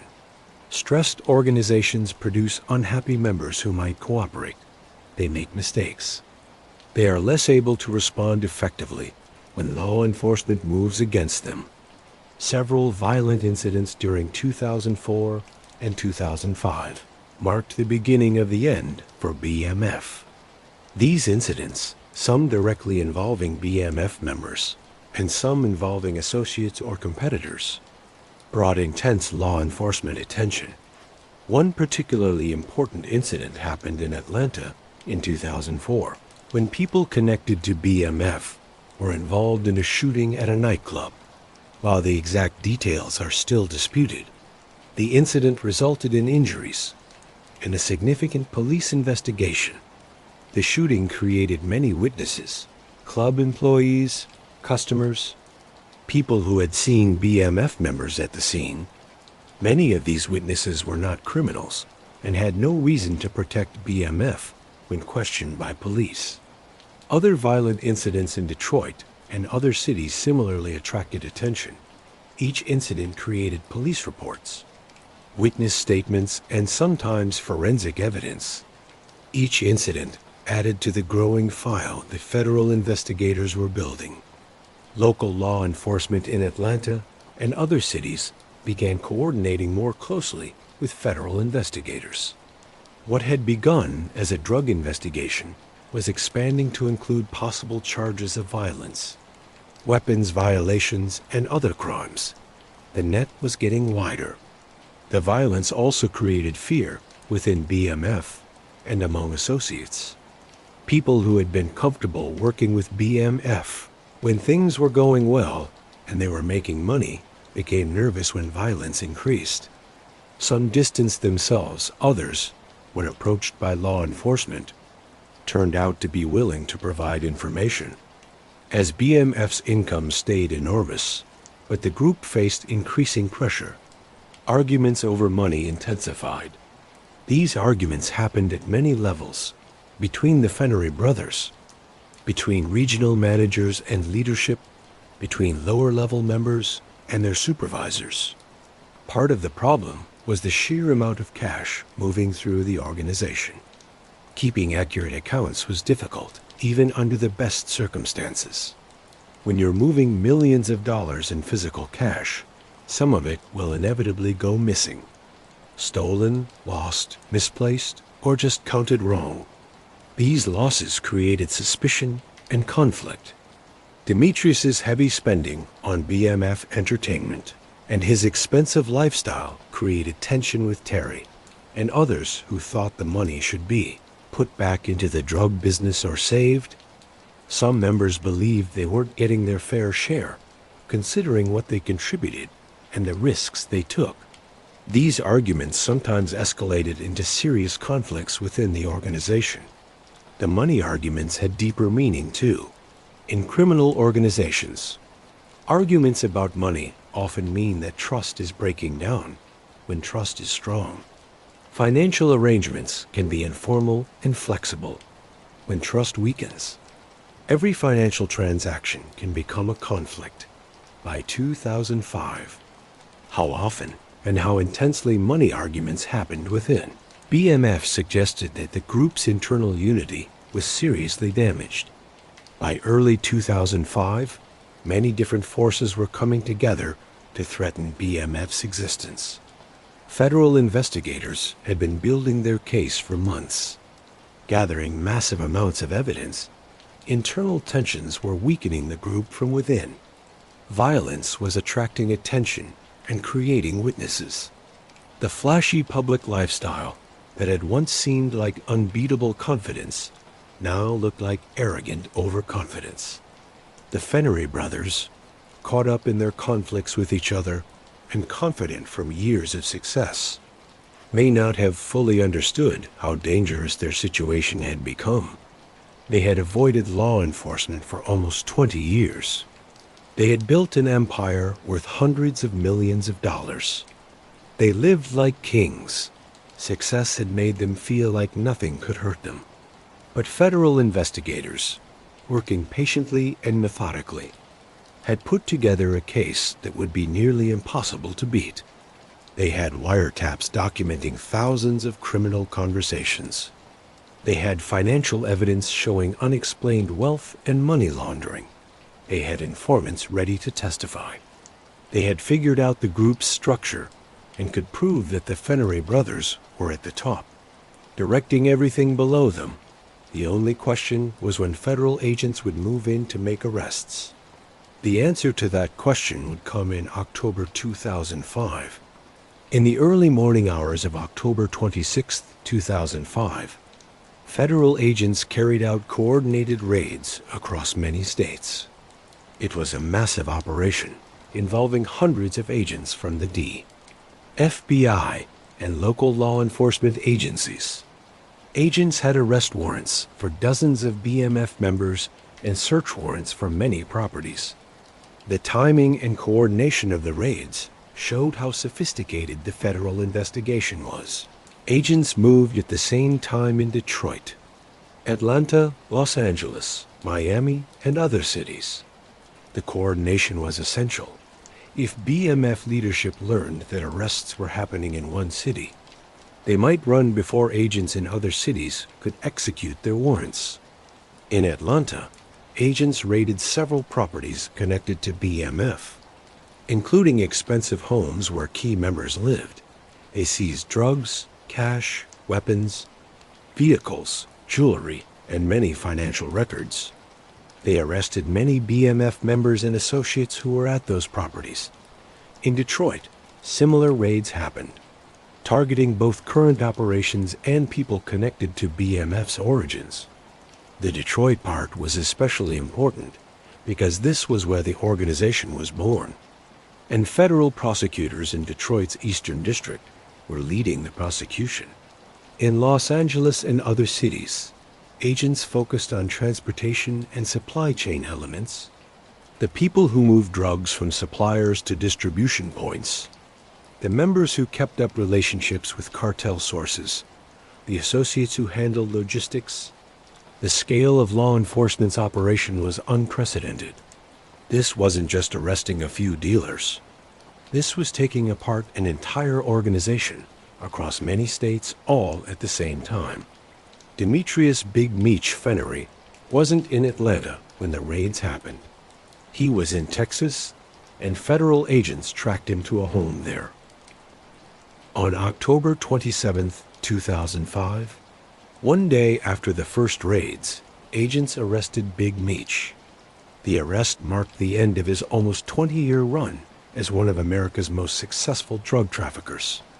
At 37 years old, he was taken into custody and taken to a federal detention center. The man who had lived like royalty, who had thrown parties attended by celebrities, who had been mentioned in countless rap songs, was now in handcuffs facing federal charges that could mean life in prison.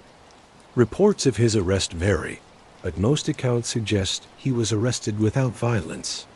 He was experienced enough to know that resisting arrest would only make his situation worse. His lawyers had probably told him that if federal agents came for him, cooperating with the arrest was the only smart thing to do. For someone who had built such a carefully crafted image of power and success, the arrest must have been devastating. Everything he had built, the empire, the lifestyle, the BMF name, the entertainment company, was collapsing. His freedom, which he had risked everything to keep, was gone. Terry, Southwest T. Flenory, was arrested around the same time, though in a different place. Like his brother, he was taken into federal custody and faced charges that could result in decades in prison. Terry's arrest got less publicity than Demetrius's, which matched his generally lower public profile. But from a legal standpoint, his situation was just as serious. Federal prosecutors had evidence against both brothers, and both faced similar charges. The arrest must have been especially bitter for Terry. He had always been more cautious than Demetrius, more focused on security and operational discipline. He had argued for a lower profile. He had questioned the entertainment business that attracted so much attention. Now, despite his caution, he was in the same place as his brother, facing federal prosecution with overwhelming evidence against him. The Flenory brothers weren't the only ones arrested. Over the following days and weeks, federal authorities arrested more than 150 people connected to BMF. Some were core members deeply involved in the group's operations. Others were lower-level associates who had played smaller roles. The charges showed that the D had a thorough understanding of BMF's structure. They had identified people at every level: regional managers, transporters, distributors, money handlers, and various associates. The goal was to completely dismantle the group, making sure that BMF could not continue operating even with its top leaders in prison.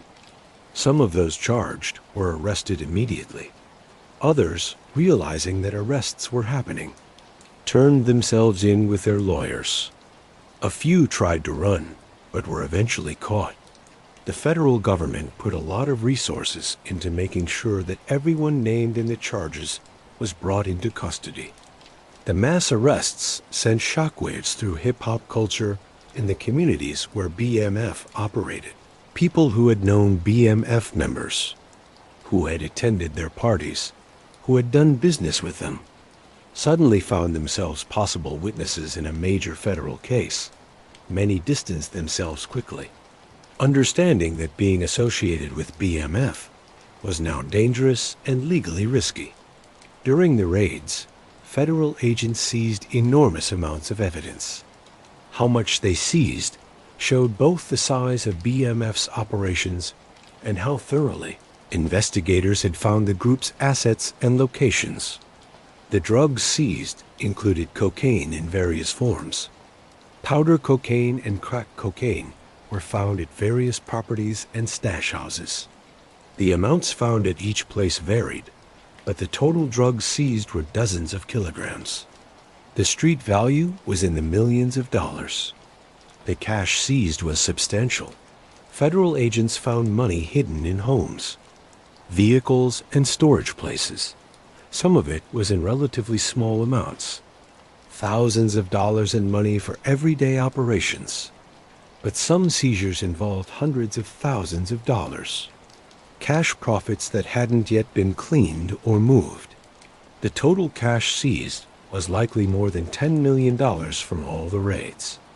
Weapons were also seized, including handguns, rifles, and in some cases, more advanced firearms. Criminal organizations need weapons for protection and enforcement, and BMF was no exception. The weapons seized became additional charges for many defendants. Felons in possession of firearms, weapons charges that could add years to sentences. Expensive assets were seized for possible civil forfeiture. The government found many vehicles, jewelry, real estate, and other property bought with drug money. Under civil forfeiture laws, the government could take these assets even without criminal convictions. They argued these items were bought with illegal money or used to help drug trafficking. Perhaps most importantly, agents seized many financial records and other documentary evidence. Bank records, phone records, computer files, written ledgers. All of this material would help prosecutors prove the charges and show the full scope of BMF's operations. The BMF arrests quickly became a major news story, especially in Detroit and Atlanta, but also nationally. The size of the operation, the amounts of money involved, the celebrity connections. and the hip-hop culture aspects made it irresistible to the media. Local news in Detroit and Atlanta covered the story extensively, often leading their broadcasts with updates on the case. The story had everything the media loves: crime, money, celebrities, dramatic arrests. Reporters interviewed law enforcement officials who emphasized how big the investigation was and how important the arrests were. Hip-hop media gave the story tremendous attention. BMF had been deeply involved in hip-hop culture, and news of the arrests spread throughout the industry. Hip-hop magazines, websites, and blogs covered every development. Artists who had been associated with BMF faced questions about their connections to the group. Some media coverage was sensationalized, emphasizing the most dramatic elements: the parties, the celebrity connections, the amounts of money, sometimes at the expense of accuracy. But the core facts were sensational enough without any exaggeration. Two brothers from Detroit's working-class neighborhoods had built a drug empire worth hundreds of millions of dollars, had lived like entertainment moguls, and were now facing federal charges that could put them in prison for life. The media coverage had legal implications too. It created a public record of BMF's activities and connections that prosecutors could use. It made it harder for any of those arrested to claim they didn't know what BMF really was, and it ensured that the trial, when it happened, would be closely watched. The federal indictment against the Flenory brothers and other BMF members was a long, detailed document listing the charges and the evidence supporting them. Reading federal indictments gives you insight into both how big the criminal activity was and how thorough the investigation was. The indictment named dozens of defendants and described their roles in the organization. The Flenory brothers were identified as leaders. Other defendants were named as lieutenants, managers, transporters, and various other roles. The indictment's organizational chart, which was created from wiretaps and informant testimony, showed the structure of BMF clearly. The charges against the Flenory brothers included conspiracy to distribute cocaine and crack cocaine, operating a continuing criminal enterprise, which is the kingpin charge, and money laundering. These are serious federal offenses that carry mandatory minimum sentences and maximum sentences that can be life in prison. The indictment listed specific drug transactions. Using information from wiretaps and informant testimony, it described transactions involving dozens or hundreds of kilograms of cocaine. It traced money flows, showing how profits moved through the organization. It mentioned specific dates, locations, and amounts, showing how precise the government's evidence was. For Demetrius and Terry specifically, the continuing criminal enterprise charge was the most serious. This charge applies to people who organize or lead ongoing criminal enterprises that involve certain drug offenses.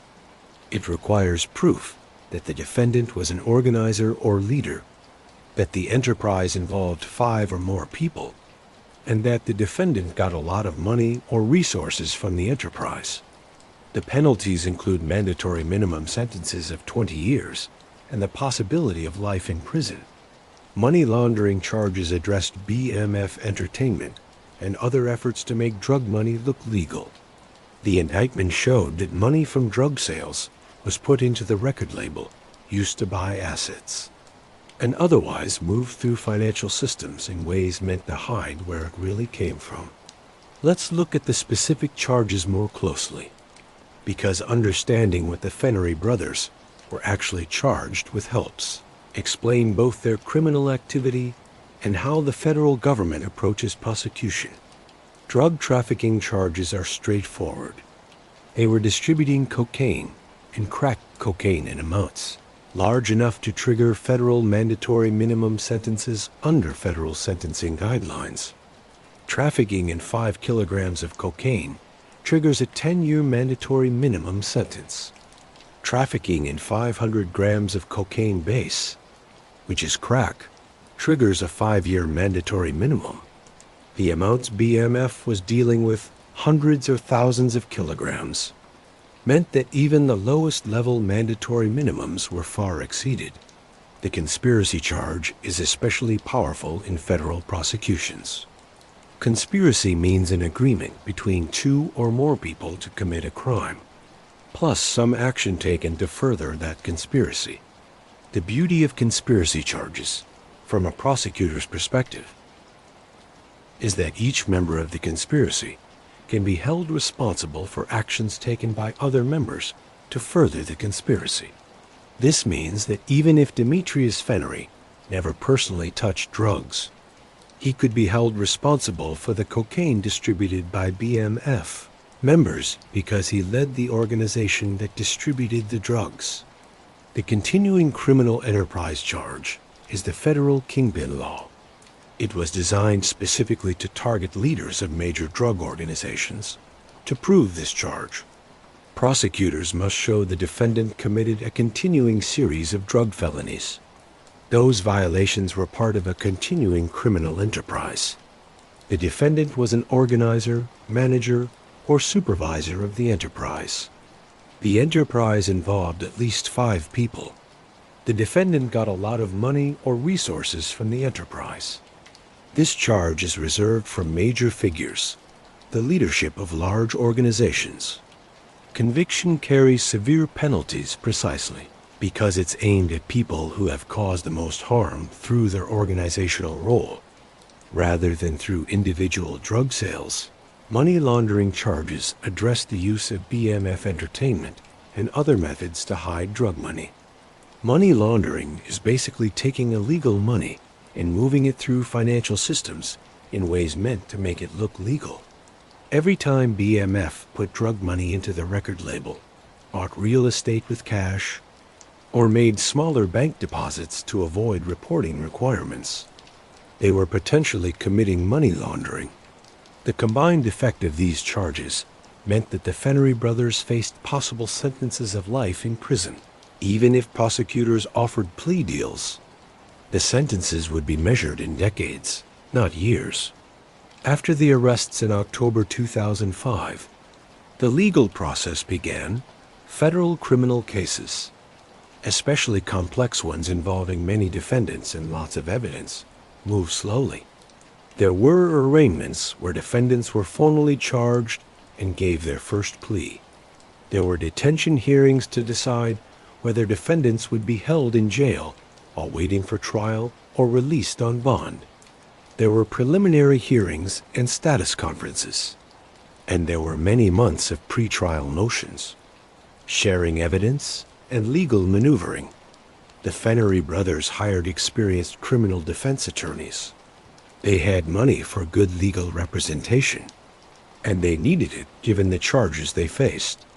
Their attorneys began reviewing the massive amounts of evidence: wiretap transcripts, financial records, witness statements, physical evidence from the raids. What the defense attorneys found wasn't encouraging. The government's case was strong, very strong. They had direct evidence from wiretaps showing the brothers coordinating drug operations. They had financial evidence showing unexplained wealth that didn't match any legal income. They had witnesses, including cooperating co-defendants, ready to testify about BMF's structure and operations. They had the brothers' own lifestyle, documented in photos, videos, and social media, showing wealth that could only have come from illegal activity.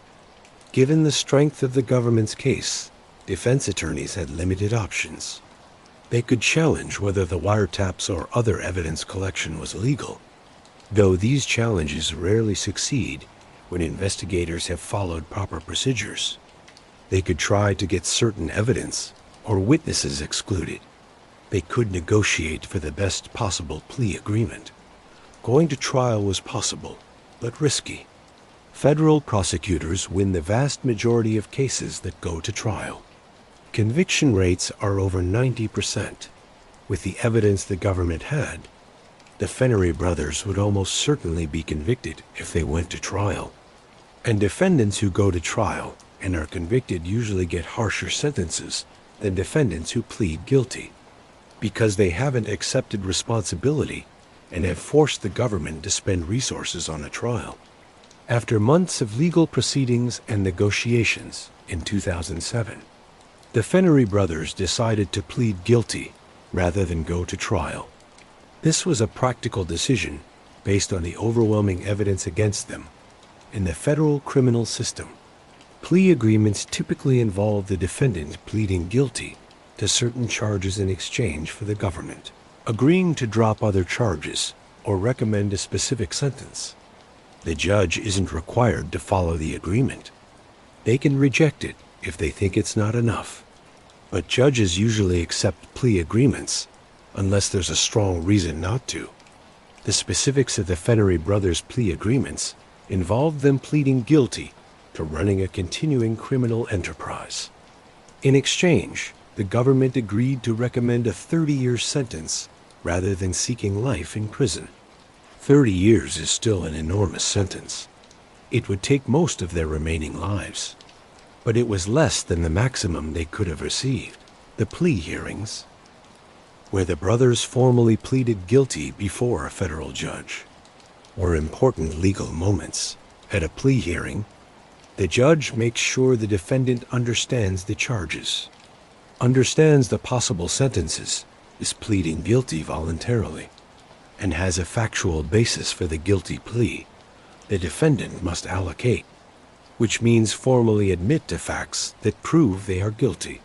During these hearings, the Flenory brothers had to acknowledge their leadership of BMF, their drug trafficking activities, and the basic facts of their criminal enterprise. They had to admit in open court to crimes they had spent almost 20 years trying to hide. It must have been a bitter moment, the final, formal acknowledgement that their empire had fallen, and they would spend decades in federal prison as a result. Federal sentencing for drug crimes involves complex guidelines that consider the amounts of drugs, the defendant's role in the offense, prior criminal history, and other factors. For someone leading an organization that distributed thousands of kilograms of cocaine, the guideline sentence range was decades. The federal judge sentenced both Demetrius and Terry Flenory to 30 years in federal prison. This wasn't the absolute maximum. They avoided life sentences, but it was severe. Demetrius was 39 years old at sentencing. Terry was 37. Even with good behavior credits that might reduce their time a little, they would be old men when released. The judge, when giving the sentence, likely emphasized the size of their criminal enterprise, the harm caused by distributing massive amounts of cocaine, and their leadership roles. Federal judges are required to consider factors like the nature of the offense, the need to deter others, and public safety. Given BMF's scope, these factors all supported very long sentences. The brothers were sent to different federal prisons, which is a common practice designed to prevent them from communicating and possibly continuing to manage criminal activities from prison. Demetrius was sent to a federal prison in Oregon. Terry was sent to a facility in Pennsylvania. They would serve their sentences hundreds of miles apart. Beyond the criminal sentences, the federal government moved to take assets connected to BMF through civil forfeiture proceedings. Civil forfeiture allows the government to take property that was bought with illegal money or used to help commit crimes, even without criminal convictions. In some cases, the government identified many assets for forfeiture. There were luxury vehicles, the dozens of expensive cars the brothers had accumulated across many cities.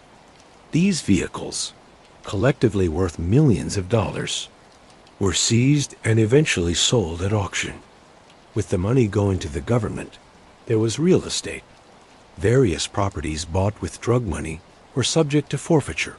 This included expensive homes in Atlanta, Los Angeles, Detroit, and other cities. Taking real estate is especially valuable for the government because property values are high. There was jewelry and luxury goods. The expensive watches, diamond chains, and other jewelry were seized. While jewelry's resale value is usually less than what was paid for it, these items still represented hundreds of thousands of dollars in value. There was cash and money in accounts.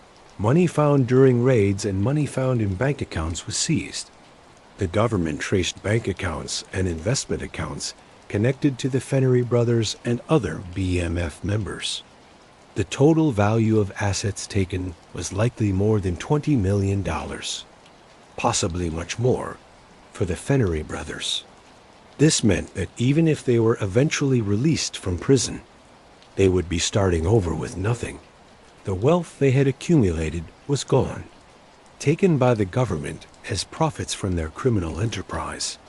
The Flenory brothers weren't the only ones facing significant prison time. The more than 150 people charged as part of BMF faced their own legal proceedings, many lower-level members, facing overwhelming evidence and the possibility of long sentences if convicted at trial, agreed to plea deals. These deals usually involved pleading guilty to drug conspiracy charges in exchange for sentences shorter than what they might get after a trial. Still, many received sentences of 5, 10, or 15 years or more, depending on their roles in the organization and the amounts of drugs they were connected to. Some cooperated with the government, providing testimony against others in exchange for more lenient sentences. Cooperation can significantly reduce sentences in federal cases. Someone facing 20 years might get 5 or 10 years if they provide substantial help to prosecutors. But cooperation also means betraying former associates, testifying in court against people you once worked with, and living with the label of informant or snitch. A few defendants went to trial, betting they could beat the charges or hoping for lenient juries. Most were convicted.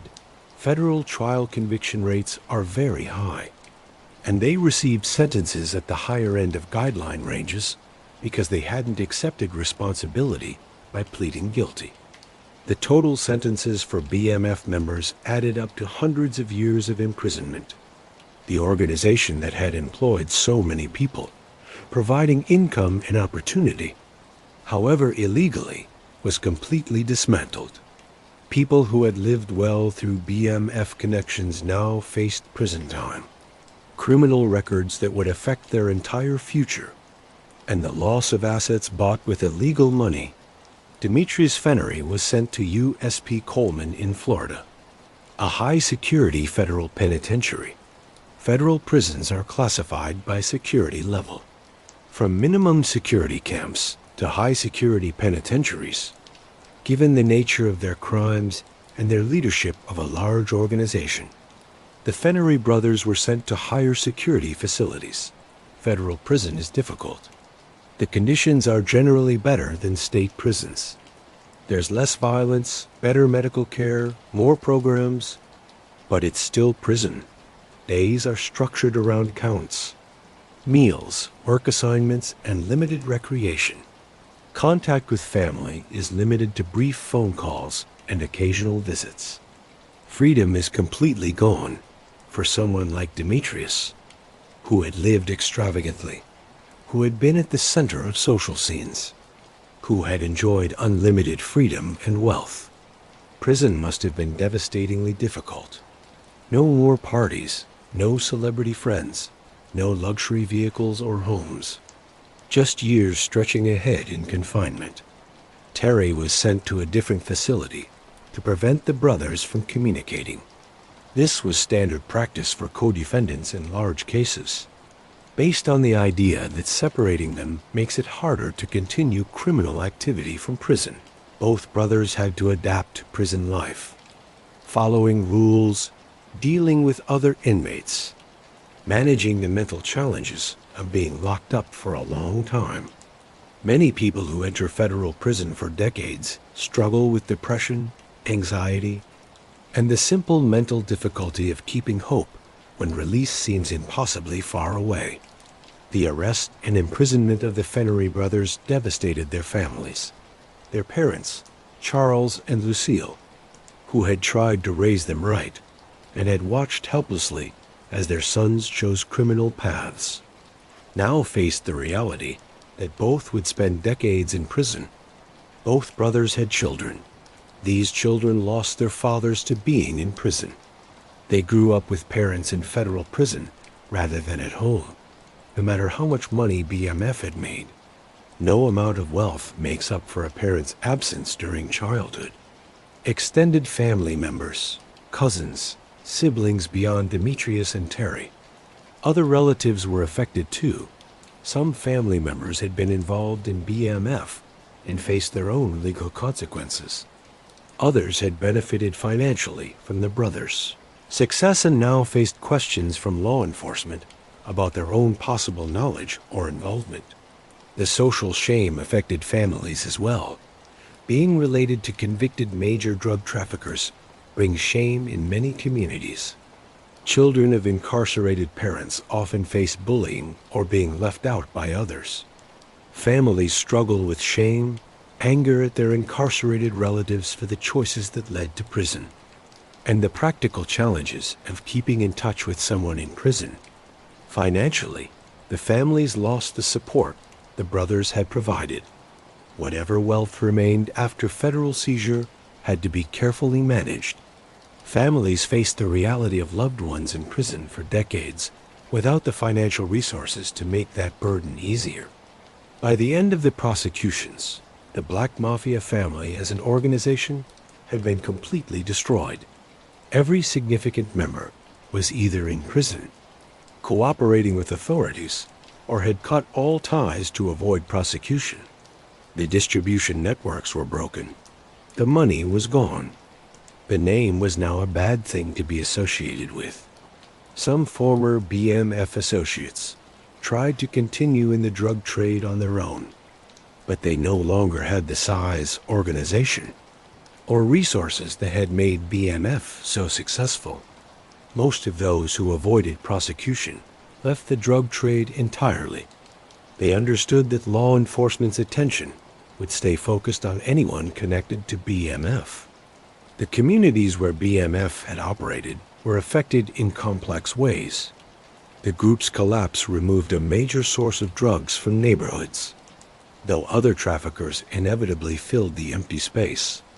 The massive arrests created many families dealing with incarcerated relatives. The cultural presence of BMF in hip-hop and street culture remained, but the actual organization was finished. From law enforcement's perspective, the BMF case was a major success. They had identified a large drug trafficking organization, investigated it thoroughly, and prosecuted its leadership and members effectively. The case showed how effective long-term, sophisticated investigations can be. Compared to quick, small-scale arrests, it showed that even large, successful criminal organizations could be taken apart through persistent effort. But the broader drug trade continued. BMF's collapse didn't end cocaine trafficking in America. Other organizations grew to fill the empty space. New groups emerged. The demand for drugs that had made BMF so profitable remained. And where there's demand, suppliers will appear. The Black Mafia Family's rise and fall had taken almost 20 years. Building their empire had required intelligence, ambition, organizational skill, and taking considerable risks. Destroying it required years of patient investigative work by federal agents and prosecutors. In the end, as happens with nearly all criminal empires, the empire fell, its leaders went to prison, and the organization faded into history and legend. The story of the Black Mafia Family didn't end with the arrests and convictions. Instead, it took on new life in popular culture, especially in hip-hop music, where BMF had always had a strong presence. Even before BMF's collapse, the organization had been mentioned frequently in hip-hop lyrics. Young Jeezy's music was full of BMF references. Other artists mentioned them as well, usually as symbols of hustler success and loyalty. But after the arrests and convictions, REFERENCE as to BMF in hip-hop exploded, the organization became a legend, both a warning and an inspiring story at the same time. Artists mentioned Big Meech and Southwest T as examples of people who had achieved the ultimate street success. Even if that success ultimately led to prison, the most significant musical tribute came from Rick Ross in 2010. His song, BMF, Blowing Money Fast, became a massive hit, reaching the Billboard Top 10. The song's hook, I think I'm Big Meech, Larry Hoover, whipping work, hallelujah, compared Big Meech to Larry Hoover, founder of the Gangster Disciples and another legendary figure in organized crime. Rick Ross's BMF was notable for several reasons. First, it came years after BMF's collapse, showing the lasting cultural impact of the organization. Second, it was a mainstream hit, meaning millions of people who had never heard of BMF before learned about the organization through this song. Third, it made BMF a cultural name representing a particular kind of success and excess. Beyond Rick Ross, countless other artists have mentioned BMF in lyrics. Gucci Mane, Future, 2 Chainz, Meek Mill, and dozens of other rappers have mentioned Big Meech or BMF. In hip-hop culture, they represent a certain ideal, going from poverty to enormous wealth through street hustling, staying loyal, living extravagantly, and accepting the consequences of that lifestyle. The cultural meaning of BMF in hip-hop reflects broader themes in the genre. Hip-hop has always celebrated hustlers who succeed against the odds, who refuse to accept poverty as their destiny, who take risks to achieve wealth and status. BMF's story fits perfectly into this tradition, even as it also serves as a warning about where that path ultimately leads. The BMF story attracted significant documentary attention. Many television series, documentaries, and investigative reports looked at the organization's rise and fall. Various true crime shows had episodes about BMF, often focusing on the investigation and arrest. These programs typically emphasize the law enforcement perspective, the detective work that led to BMF's discovery, the wiretaps and surveillance, the dramatic arrests. They showed the case as a victory for persistent investigation over criminal sophistication. Hip-hop media produced documentaries focusing more on BMF's cultural significance and connections to the music industry. These documentaries often included interviews with people who had known the Flenory brothers, with artists who had interacted with BMF, and with people from the communities where BMF operated. The perspective was more balanced. It acknowledged both the criminality of BMF's activities and the social conditions that made drug trafficking seem like a reasonable choice for young men from struggling neighborhoods. Streaming platforms had documentary series about BMF, offering multiple episodes that could explore the story in depth.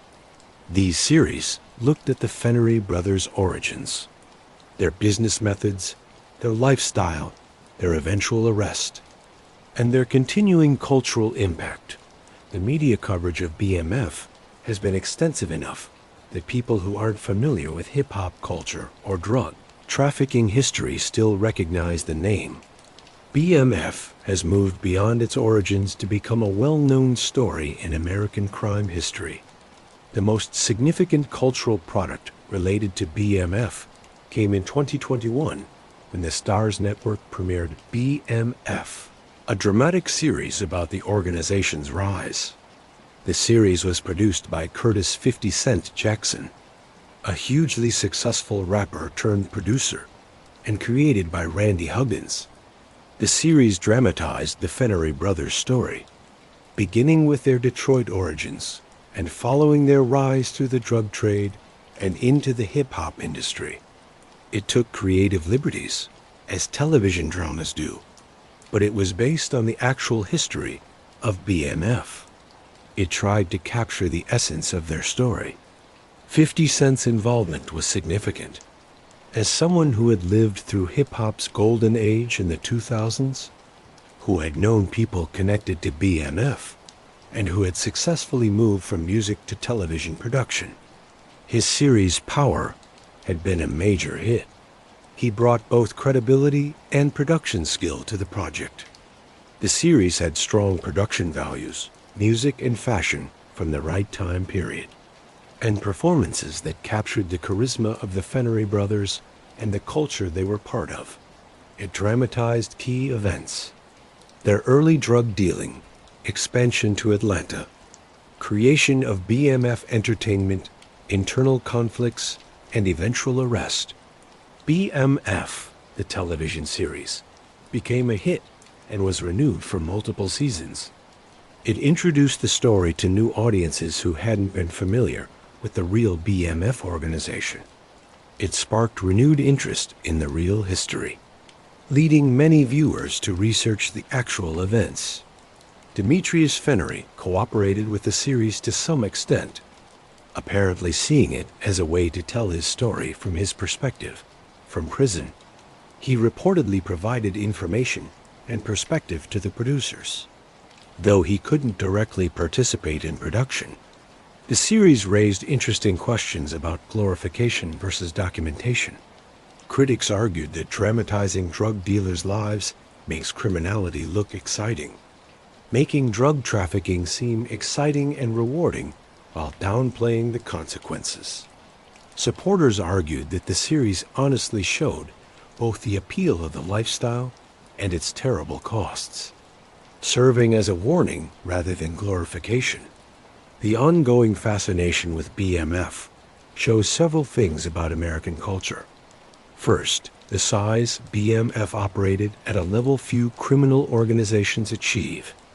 Multi-state distribution, hundreds of millions of dollars, real cultural impact. Americans are fascinated by stories of extreme success and extreme failure, and BMF offers both. Second, the hip-hop connection. Hip-hop is one of America's most influential cultural forces, and BMF's deep connections to hip-hop make their story matter to millions of fans who might not otherwise care about drug trafficking. Third, the brotherhood angle. The story of two brothers building an empire together and watching that empire collapse, partly because of tensions between them, has dramatic power. It's a tragedy in the classical sense. Capable people brought down partly by their own flaws. Fourth, the lifestyle. The parties, the celebrities, the expensive things, the extravagant spending. These elements make BMF's story visually and narratively compelling. People are fascinated by extreme wealth and how it's lived. Fifth, the social background. BMF's story raises questions about opportunity, poverty, the drug war, and American inequality. Why did two intelligent, capable brothers from Detroit choose drug trafficking? What does it say about legal opportunities when crime seems like the best path forward? These questions give the story depth beyond just crime and punishment. The cultural fascination shows no signs of stopping. New articles, videos, social media posts, and cultural references to BMF appear regularly. The name remains known. The story remains compelling, and the lessons, whatever those lessons might be, remain relevant. What lessons can be learned from the BMF story? People take away different messages depending on their point of view. From one perspective, BMF shows that crime doesn't pay. The Flenory brothers achieved enormous success, but it was temporary. They spent almost 20 years building an empire and will spend at least that long in prison. They lost their freedom, their wealth, and years of their lives, If the goal was long-term well-being, their strategy failed catastrophically. From another perspective, BMF shows the consequences of America's drug war policies. The Flenory brothers were responding to market demand. People wanted cocaine. They supplied it. Their sentences are extremely harsh compared to, for example, pharmaceutical executives whose legal products have killed far more people. The racial differences in drug sentencing make BMF's story especially controversial. The story shows how ambition without legal ways to use it can turn destructive. The Flenory brothers were clearly talented. They built and managed a complex multi-state organization, handled logistics and people, kept operations going for years. In different circumstances with different opportunities, these talents might have built legal businesses. Instead, they built a criminal empire. Loyalty, a value BMF emphasized, proved both their strength and weakness. Loyalty held the organization together, but also kept people involved, even when they might have been better off leaving. Loyalty to each other kept the brothers together through many challenges, but wasn't enough to overcome their eventual conflicts. The lifestyle question remains thought-provoking. Was the extravagant spending worth it, even if it helped cause their downfall? They lived experiences most people never will. Private jets, celebrity friends, unlimited money, the power to make things happen, even knowing how it ended. Would they choose differently? The BMF story can be seen as a twisted version of the American dream. The American dream says that anyone, no matter their background, can achieve success through hard work, talent, and determination. The Flenory brothers showed this. They came from nothing, worked extremely hard, showed tremendous talent and determination, and achieved extraordinary success. But their version of the American dream was built on crime.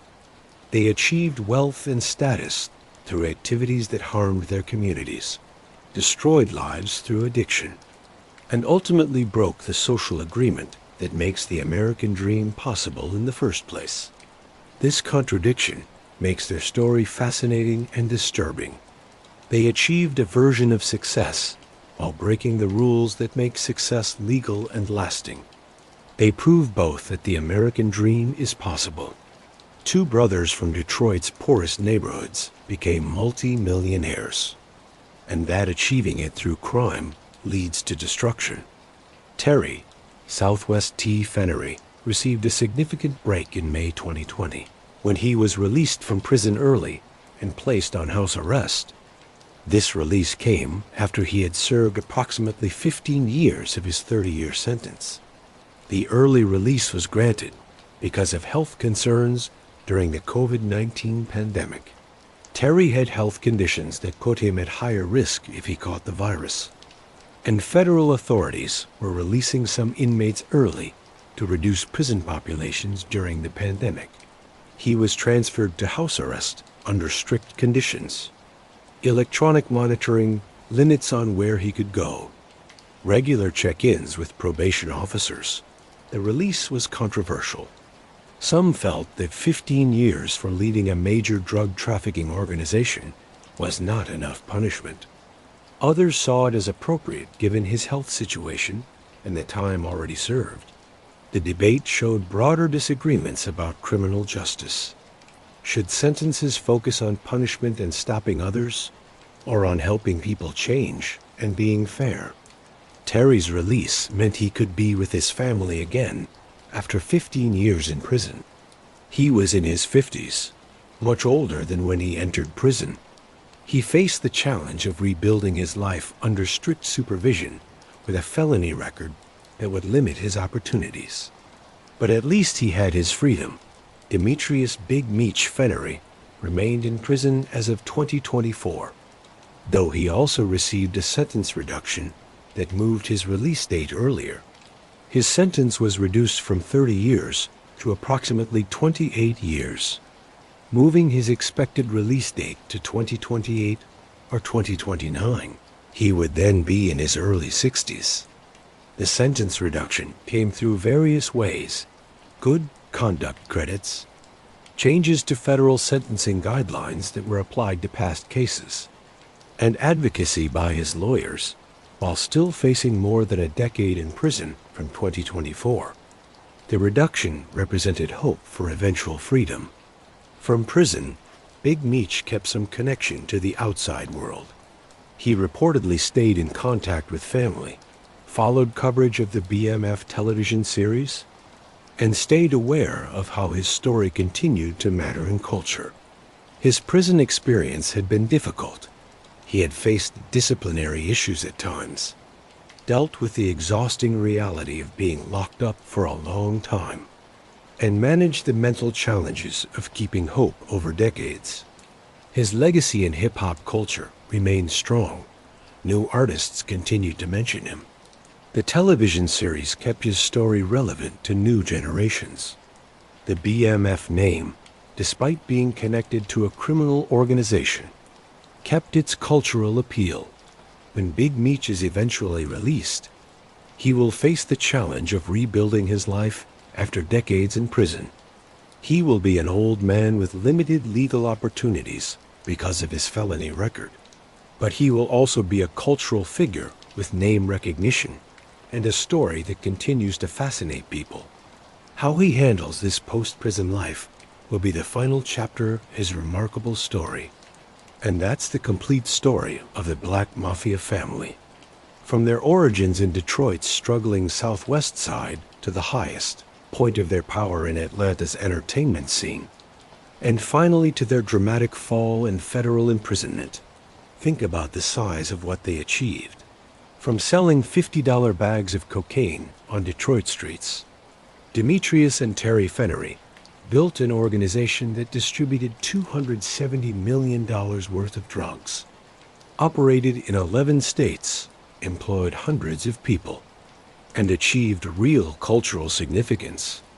By any measure of organizational success, leaving aside the criminality, it was extraordinary. They showed intelligence, ambition, organizational talent, and charisma. They built sophisticated distribution networks that operated efficiently across huge distances. They managed complex logistics, handled enormous cash flows, and kept operations going for almost 2 decades. They understood branding and image in ways that many legal businesses never master. But success built on crime is always unstable. Every dollar earned, every luxury purchased. Every celebrity connection made created evidence and attracted attention. The higher they rose, the more visible they became. The more visible they became, the more interesting they became to federal investigators. The more interesting they were to investigators, the more resources were put into building a case against them. The human cost of their empire was huge. Communities destroyed by crack cocaine addiction. Families torn apart by violence connected to drug trafficking. Lives wasted in prisons, both their own and those of the hundreds of people who worked in their organization. The money they made came from human suffering. Even if they never directly saw or admitted that connection, the Flenory brothers will spend most of their adult lives in federal prison. Terry has gotten early release, but remains under strict supervision. Demetrius faces several more years in prison before possible release in his 60s. The wealth they accumulated is gone, taken by the government or spent long ago. The empire they built is destroyed, existing now only in memory and legend. Yet their story continues to matter. It raises uncomfortable questions about opportunity and choice, about American inequality, about the drug war and its consequences. It shows both the possibility of achieving extraordinary success from humble beginnings, and the terrible costs when that success is built on crime. If you've made it this far, you're a true story enthusiast, someone who appreciates the complexity of real human stories with all their contradictions and consequences. What part of the BMF story surprised you most? Was it the size of their operations? Their connections to hip-hop culture? How sophisticated their organization was? How severe their sentences were? Or maybe the continuing cultural fascination with their story? Let us know in the comments below. Don't forget to subscribe for more in-depth looks at American crime history. Hit the like button if this helped you understand the full scope of the Black Mafia family story. Share this with anyone who loves true crime history told completely and honestly. And check out our other videos for more stories of American crime. Ambition and consequence. Remember this? Every empire has a beginning, a peak, and an end. The Black Mafia family rose higher than almost any criminal organization in American history. It was built by two brothers who dared to dream big and were willing to risk everything to achieve their vision. But the basic truth remains the same. The higher you rise on a foundation of crime, the harder and more devastating the fall will be. The Black Mafia family story is complete. The empire has fallen. The brothers are in prison. The organization exists now only in cultural memory and as a warning about ambition, excess, and the unavoidable consequences of choosing crime over legal paths to success. Thanks for listening to this complete deep dive into one of the most fascinating stories in American crime history. Until next time.